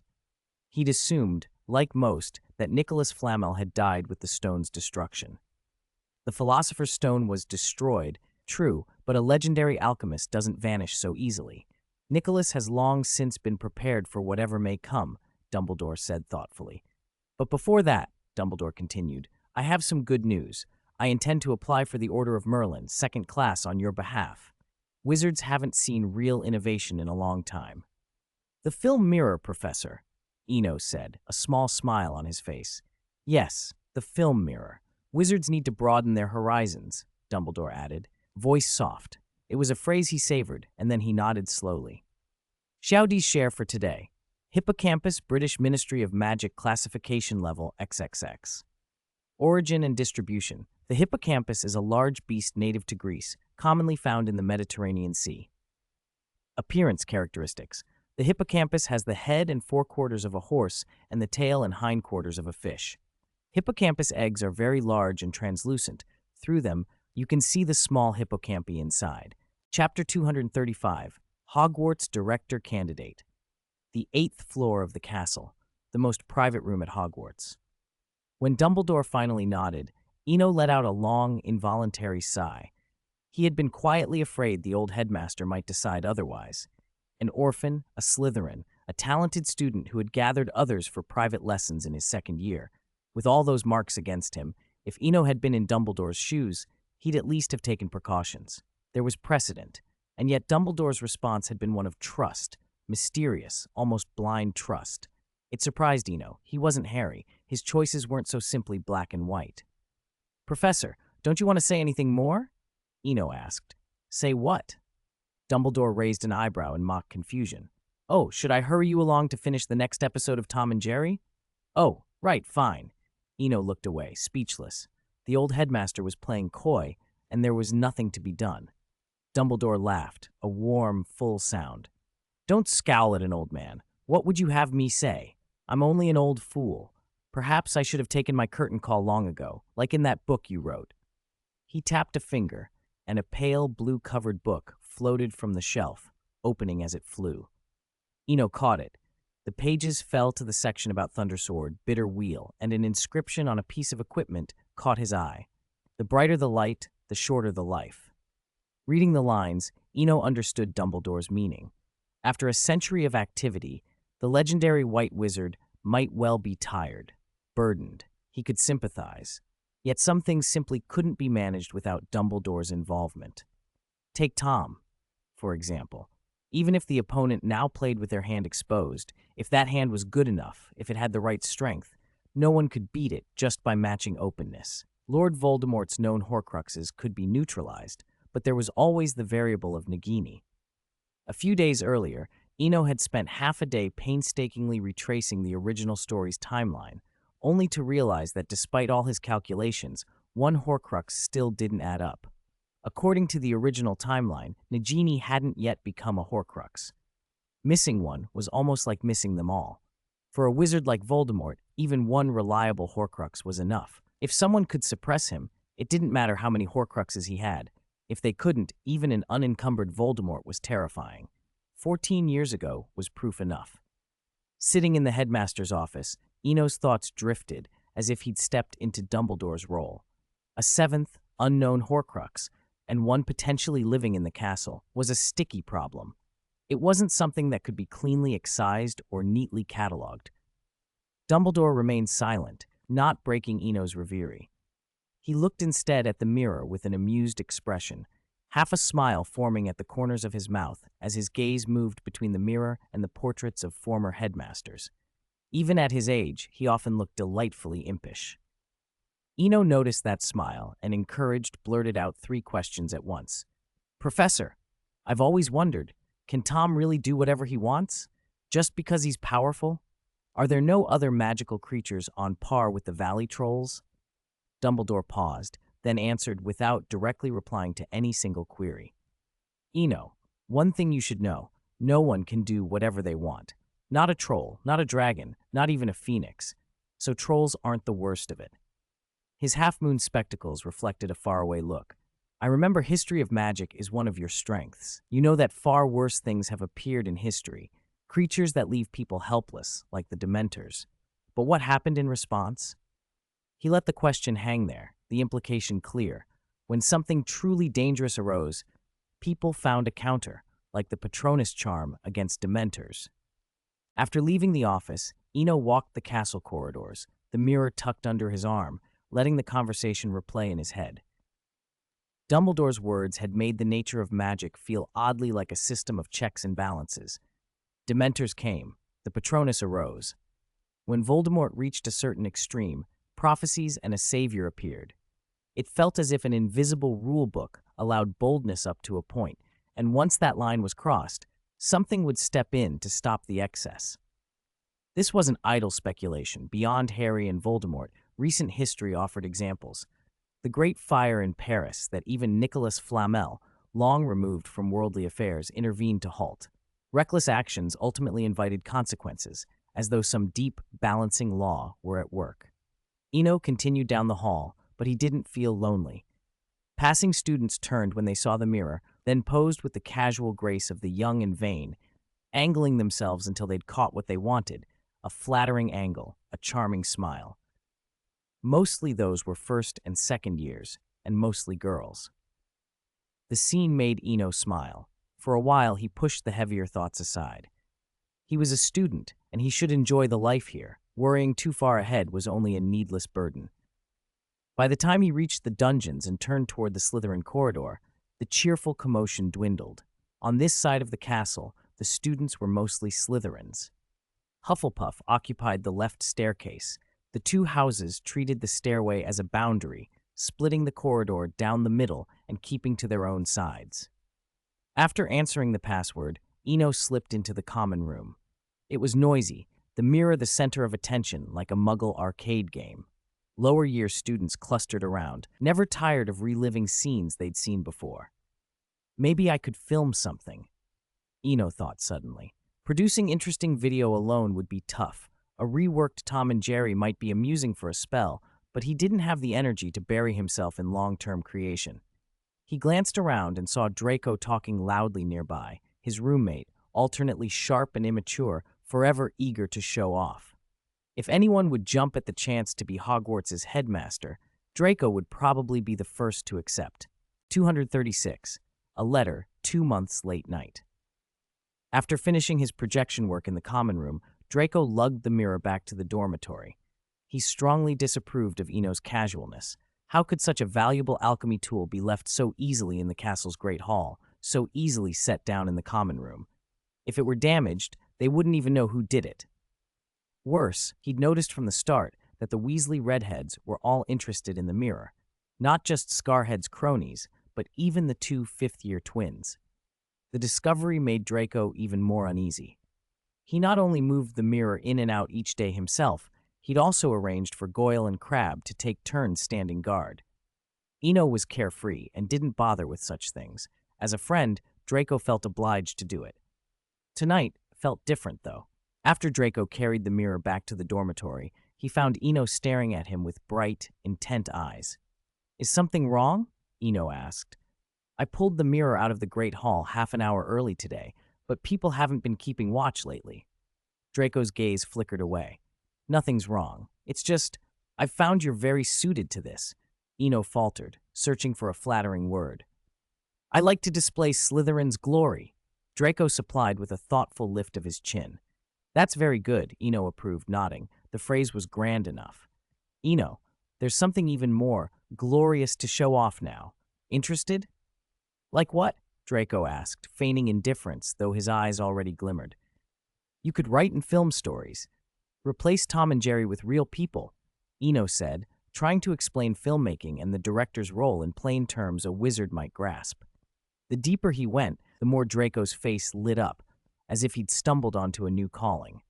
After Eno outlined the duties of a director, he realized he'd gained a Malfoy-branded acolyte who always carried a sketchbook.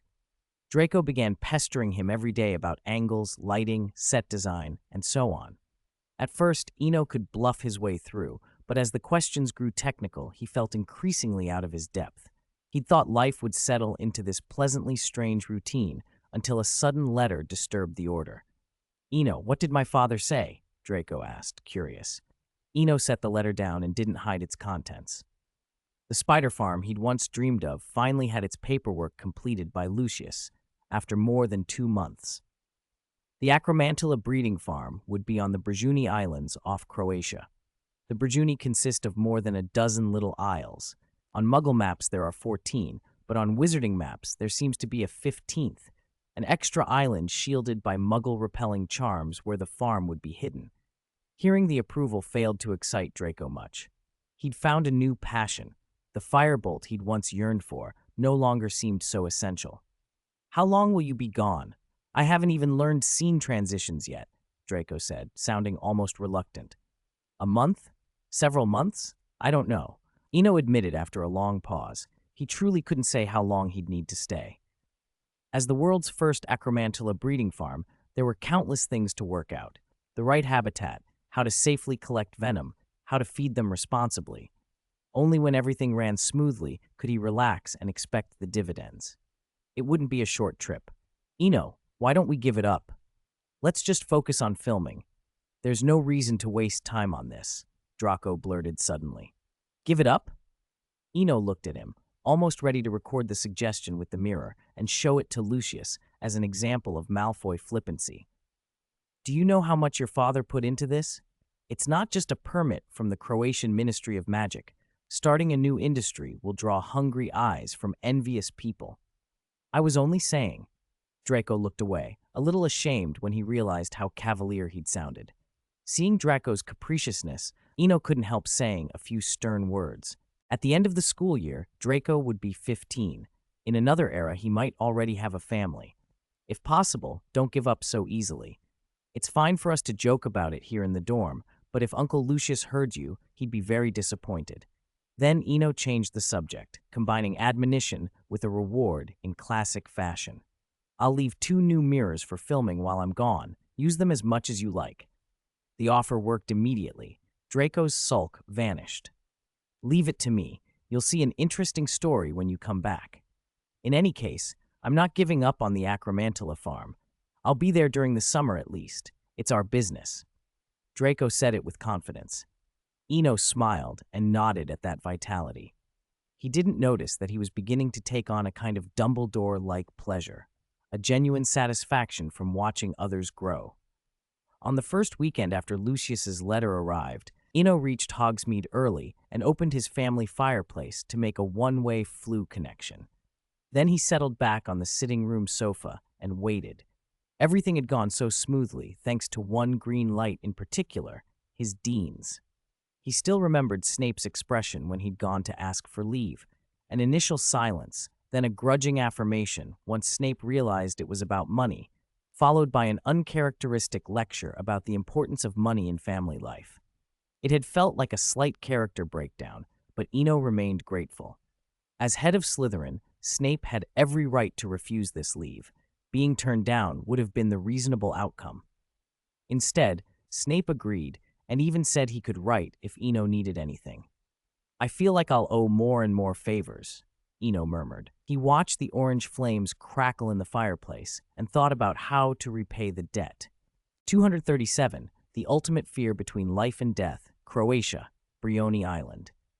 After the official dissolution of Yugoslavia in 1992, several republics, including Croatia, Montenegro, North Macedonia, and Serbia, declared independence. Brioni became famous in international politics because the former Yugoslav Prime Minister Josip Broz Tito spent his later years there. That, of course, was the Muggle Brioni. About 120 nautical miles from the main island lay another, much larger and secluded isle. Ancient trees rose like pillars. A carpet of green grass gave the place the feel of a primeval forest. On the edge of that vast island, a blue halo flashed and vanished. 2 figures appeared abruptly. "Mr. Malfoy, you really didn't have to come," Eno said, looking at Lucius, who still seemed shaken. Lucius had been frightened by Fide the Phoenix. This trip had been intended to use a portkey, but for some reason, Lucius had insisted on traveling without one, claiming that with a phoenix there was no need. Eno had tried to explain that Fide wasn't suited for carrying people, but Lucius persisted. He turned out to be easily rattled. When he'd grabbed a tail feather in nervousness, Fide had only regarded him with those cold black eyes and a swirl of resentful magic, and Lucius had gone completely pale, unable even to meet anyone's gaze.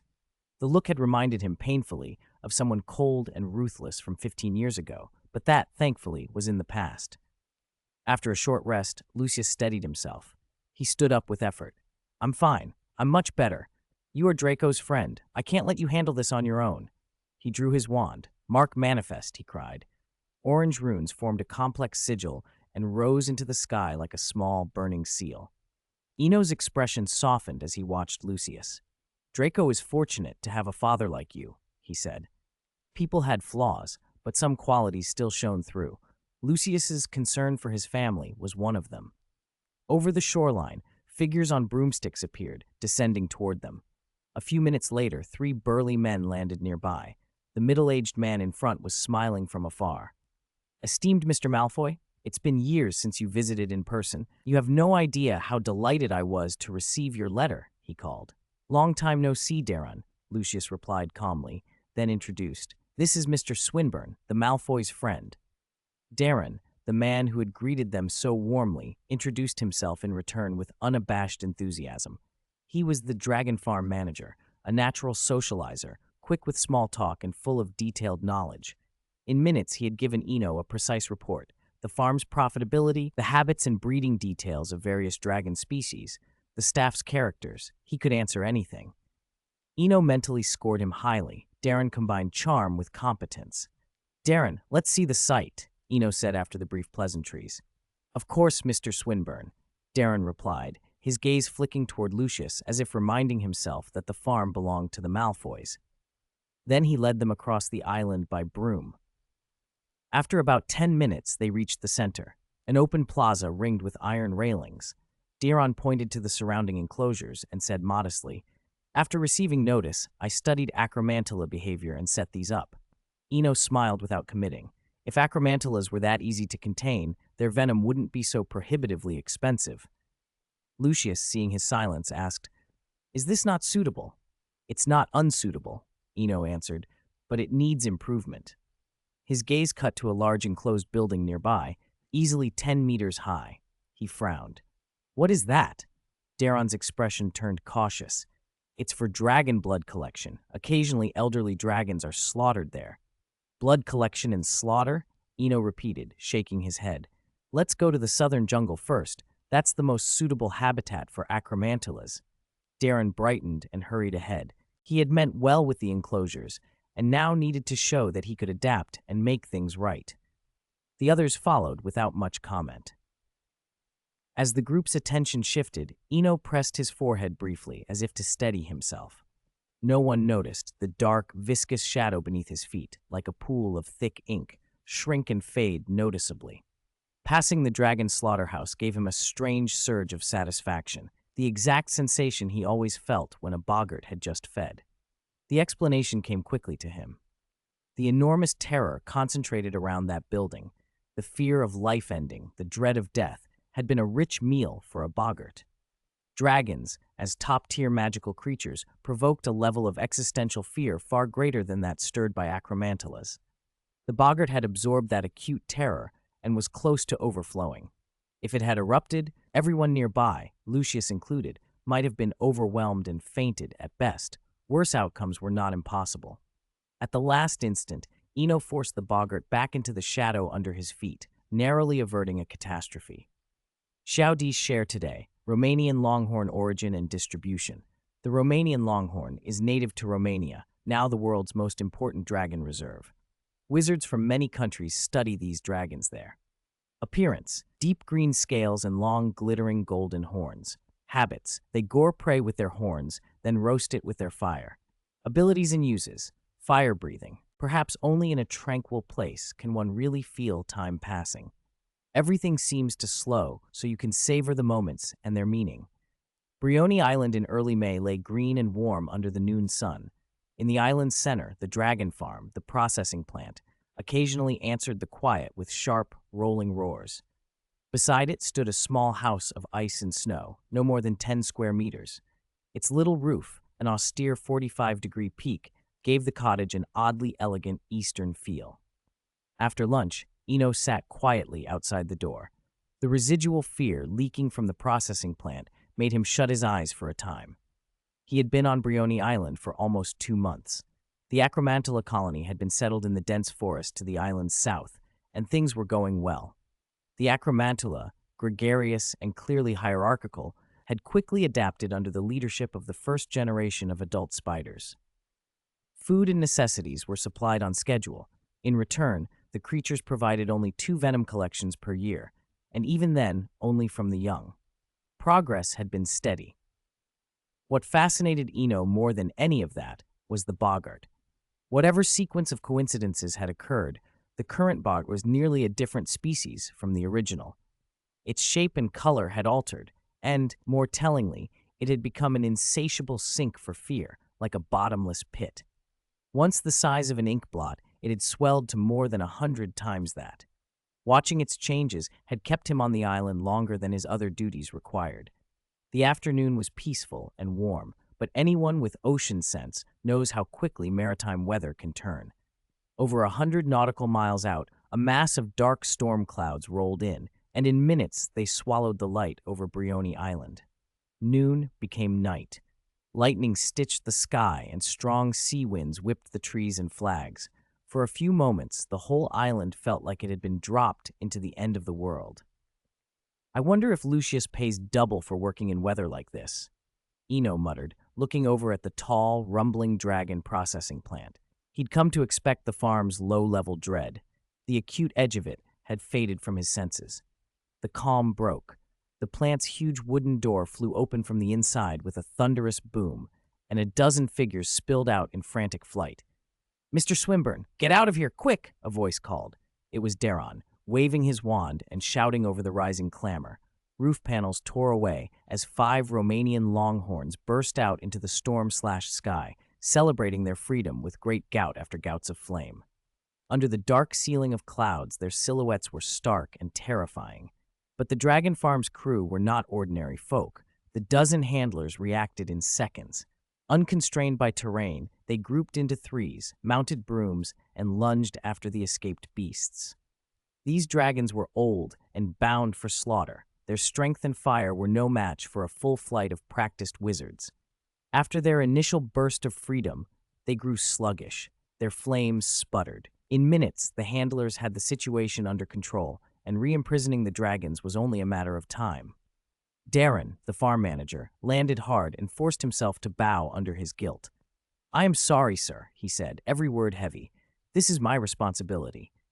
Eno watched him for a moment, then asked, "How did they get loose? It's unusual for a farm like this." Darren's face paled. "Commons, he betrayed us. He broke the chains that bind them and cut the locks on their pens. He ran in the confusion, probably because—" He faltered, as if reluctant to finish. "In short, because our spider farm is now profitable," Eno supplied evenly. Envy and resentment over successful ventures were universal. The Dragon Farm's improvements would draw attention and ill will from rivals. In Croatia, the Malfoy name had less clout than it might elsewhere, and a sudden upswing in a nearby enterprise was enough to spark sabotage. Hearing that, Darren visibly relaxed. As the farm's leader, he couldn't willingly pass blame. Confirmation from someone like Eno made a difference. Then Eno's voice changed, cooler now, and Darren felt his skin go cold. "If Commons chose to betray you and cause this destruction," Eno said, "would he limit himself to freeing 5 old Romanian longhorns? Or does he not understand what he's released?" He'd been watching the northwestern horizon. Even under the storm clouds, a large shadow moved out over the sea to the northwest of the island. Darren followed his gaze and then spoke with a new urgency. "Mr. Swinburne, take your broom east, ignore the International Statute of Wizarding Secrecy if you have to, and fly all the way into inland Croatia.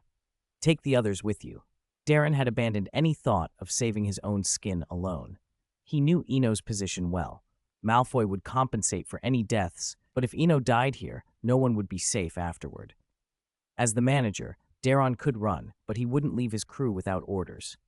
He handed a broom toward Eno as well, an implicit appeal. Eno did not take it. "Darren, get them out of here," he said. "This isn't just 5 old Romanian longhorns." Darren's jaw tightened. He knew what Eno meant. Last month, they had ordered 12 Ukrainian ironbellies to meet the Acromantula's needs, immense, ancient dragons designed to crush any resistance. If those were involved, the farm's handlers were in grave danger. "I have a phoenix," Eno added, almost casually. "I can leave whenever I want. You, however, cannot hesitate any longer. If you delay, none of the dozen handlers up there will make it." That was the final push.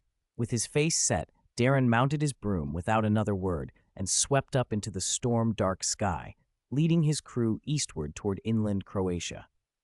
239. The chicks are singing, and the shadows are in the air. Above Brioni Island, the dragon trainers once again demonstrated the power of a wizard. After Darren joined the fight, the 15 dragon trainers no longer cared about casualties. Magic flared from them in relentless bursts, and within moments, the 5 Romanian longhorns in the sky lost the ability to fly. Then the trainers cut eastward in unison toward inland Croatia, the only place where help might be found at the first opportunity. Before they left, Darren glanced down. The sight of the dark blue phoenix reassured him completely. Without looking back, he urged his broom forward. "I knew it wouldn't be that simple." Eno stroked Fide's wings. The information the bird had sent him made it clear. Besides the 12 Ukrainian ironbellies, 23 adult wizards were hidden around the island. There was no obvious escape left for the dragon farm. "We'll have to work for it," he murmured, patting Fide again. Since their opponents had left no way out, politeness was pointless. Eno called on the boggart's power. Ink-black mist rose from the ground in a roiling tide, and his body slowly lifted on that dark fog. He looked out over the island at the massive bodies in the distance. The Ukrainian ironbellies, nearly 80 feet long, were terrifying even individually. 12 of them together were an overwhelming sight. Yet Eno already had a counter. He gripped his elder wand and steadied his emotions, letting himself go a little cold and distant. Then he spoke clearly into the wind. "Misty Vale," he said. "Winter is coming." The island, already overcast as before a storm, seemed instantly consumed by a thick white shroud. Snow fell like a swirl of dancing butterflies. A savage wind howled across the land, alive with sound, sweeping away anything it could. Tall trees bent and whipped in the blizzard, reduced in the storm's fury to something almost fragile. The whole island soon sat beneath a growing mist, at first faint and white, then darkening until it became an inky fog that moved like a prehistoric beast, swallowing the small island whole. A long, ethereal cry sounded. Chirp. It was Fide's first vocalization since hatching, a fledgling's first cry. It was an uncanny sound, thin and otherworldly, but threaded with malice and curse. Even as the Phoenix's master, Eno felt a wave of despair from that note. If he felt it, he thought, how much worse must it be for every other living thing on the island? The bone-deep cold of the blizzard, the boggart's pervasive fear, and the despairing wail of a cursed phoenix combined into something like a dementor's kiss. The 12 ironbellies and the 23 wizards guarding the perimeter collapsed as if struck down by invisible hands, their limbs twitching impotently on the ground. Bloodline magic, Eno breathed. Looking at the island turned disaster, he suddenly understood why someone like Lord Voldemort had once been willing to give up a handsome face. Magical power is a direct measure of a wizard's strength, but it does not encompass everything. He possessed a quantity of power almost comparable to Snape's, yet here, facing 12 dragons and 23 adult wizards, even Snape might not have achieved this result. To capture 23 people alive while keeping the dragons safe had cost nothing but the acromantulas and the island's dense vegetation. Everything else had come from a special kind of bloodline magic. The White Witch's ice and snow, the boggart's horrific fear, and the phoenix's despairing cry. While Eno considered how to handle the subdued wizards, a distant Hogwarts was buzzing with activity. Draco had generously replaced the Great Hall's film mirror, looping Tom and Jerry cartoons from 5 until 8 in the evening. The headmaster's office, meanwhile, was full. After receiving Dumbledore's letter, Minister Fudge had hurried to Hogwarts himself and brought staff from the ministry. A third-class Order of Merlin might not normally merit such a show, but the true significance lay elsewhere. Malfoy, Flint, Parkinson, Greengrass, indeed, the whole of Slytherin, had been brought together by this mirror and its effects. Fudge, ever the politician, recognized an opportunity. He did not need to care about every passing development at Hogwarts, but if the new generation of purebloods were united, their influence after graduation would be impossible to ignore. As a shrewd minister, he knew when to insert himself. The letter from Dumbledore had made his afternoon considerably brighter. An excellent piece of alchemy, Fudge declared as the image in the mirror faded. Umbridge, present among the ministry delegation, was the first to respond. In such an excellent era, outstanding students always emerge, and of course this reflects Hogwarts' fine education. With syrupy tone and practiced flattery, Umbridge praised everyone, the minister, the students, the professors, setting just the right atmosphere.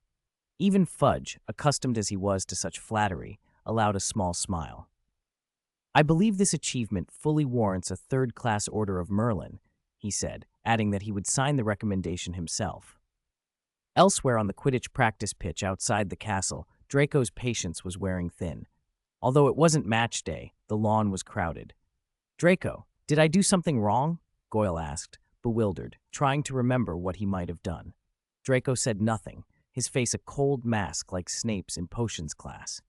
Goyle felt uneasy. For some reason, whenever Draco sat behind the mirror, he hated meeting his gaze.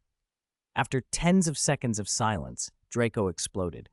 "Goyle, I've told you more than once. You have to act natural. Understand? Stop always looking back at me. Do you have words written on your face?" For nearly 2 months, Draco had spent most of his time filming. The script was ready. Last year's Defense Against the Dark Arts textbook. Lockhart's novels with slight adaptation. The lines barely needed changing. It should have gone smoothly. But he'd underestimated the young wizard's flaws. They zoned out, forgot lines, or posed awkwardly for the mirror's camera. Some delivered their speeches in fake, affected tones. "Goyle, you have one last chance. Otherwise, no snacks for you from now on. Now go back and play a wounded villager. Be natural with your expression," Draco roared, fed up with the endless amateurism. 240. There is one more island under my name, Quidditch practice field. Draco watched everyone rehearse over and over. He wasn't very good at filming, but he always remembered something Eno had once said: a good story is never a deliberate product. That sentence became Draco's standard. He couldn't let people be seen plainly acting out a story. 2 months had passed, and they still hadn't finished a single short. That stalled progress had drained everyone's enthusiasm, and Draco's popularity had been slipping. "It doesn't matter. I'll go to Diagon Alley and recruit over the summer," he declared, after yet another unsatisfying take, but his voice was thin. "Maybe you're running into a problem," George called from the crowd. "Want to try our method?" Fred added, stepping forward with him. Draco shook his head. "The problem isn't me, it's them." He had no energy left to argue. Seeing the Weasley twins gave him a place to vent. "We know," George shrugged. "So the key is, they can't see the mirror," Fred supplied. "Anti-peeking cloak. Cover the mirror with it and it'll blend into the surroundings for a while." George produced a folded, tattered tablecloth from his pocket. Before Draco could react, Fred draped it over the 3-foot mirror. The cloth covered it perfectly. Up close, you might have guessed something was there, but from a short distance, the mirror simply vanished into the light and grass. "Why are you helping me?" Draco asked, wary. "First, we aren't doing you a favor," George corrected quickly. "We're friends with Eno, and he's not at Hogwarts right now." Fred's unfinished sentence was enough. Saying Eno's friends lowered Draco's defenses. He had other things on his mind anyway. Under the cloth, the mirror had indeed become effectively invisible. "How much?" Draco asked, already reaching for his pockets. "It's free," Fred said, palms clasped in mock humility. "Free? Then what do you want?" Draco pressed. "We want to observe up close," the twins said in unison. "All right, but no messing around." Draco thought for a moment, then nodded and walked toward the others. "Everyone, get ready. One more time. No mirror this time. Just relax and rehearse." Hogwarts hummed with life. Far away, Brioni Island was tense. Darren had returned, the dragon trainers were present, and Lucius Malfoy stood with a contingent of native Croatian pureblood wizards. Croatia, a coastal country of roughly 4 million people and about 50,000 square kilometers, had sent an unusually large delegation, 30 officials, including the bald, 50-something Minister of Magic. "I respect your sovereignty, Minister," Lucius said, eyes sweeping the Croatian party coldly. "But I do not respect your capability. 23 wizards arrived on this island. If they can come here now, what stops them from attacking mainland Great Britain tomorrow, or the International Confederation of Wizards the day after?" The Croatian minister wiped his brow, smiling apologetically. "Mr. Malfoy, this is a misunderstanding." Lucius's wand was already pointed at the 23 wizards bound on the ground. His meaning was unmistakable. Someone in the Croatian entourage bristled and retorted that those bound men had nothing to do with the ministry. The minister sighed helplessly, and Lucius's smile widened. "Since they have nothing to do with you," Lucius began, letting the sentence hang, "I agree to lease Brioni Island to your Malfoy family. Let's put this matter to rest." The minister cut him off with a snap decision that startled the others. Eno, who had been watching, understood immediately what Lucius had done. The old British rhetorical trick of baiting the other party into saying the one sentence that admitted jurisdictional responsibility. When a sovereign claims the invaders have nothing to do with them, they have implicitly admitted the area falls outside their control. The honest response would have been to take responsibility and promise to find the culprits, perhaps pay compensation, and then benefit from future taxes. By denying responsibility, the minister had left himself with nothing. Still, given 23 armed wizards and a ministry only 30 strong, excusing himself out of further trouble might have been his only practical option. Lucius, however, was not finished. "Not leased to Malfoy, but leased to Swinburne," he amended smoothly. "Brioni Island will be leased for 1 galleon per year, with no limit on the term." Seeing the 23 bound men had already decided him, Lucius was prepared to tie the Malfoys and Swinburnes together by any means. He produced a proper magical contract, a standard Ministry of Magic form stamped and signed, and it took effect immediately. Eno, who had only been observing, was astonished to hear a small island put under his name. Lucius offered no explanation beyond a small, knowing smile. As the Croatian delegation departed, Lucius addressed Eno. "Without your help, this dragon farm would have ceased to exist long ago. We might even have been liable for huge compensation." His words were earnest and plausible. If they had come 2 months earlier, Eno might have believed them outright. But after 2 months at the dragon farm, Eno knew what mattered most wasn't roofs and pastures or even dragons. It was market share and legal standing. He accepted the island, but stood firm. "Uncle Lucius," he said, "I accept the island, but Draco's shares will not change." Lucius beamed. "Good, then this place will be entrusted to you two. I'll handle the initial construction and Darren's and the trainers' salaries." With that, the deal was settled. An unspoken understanding passed between them.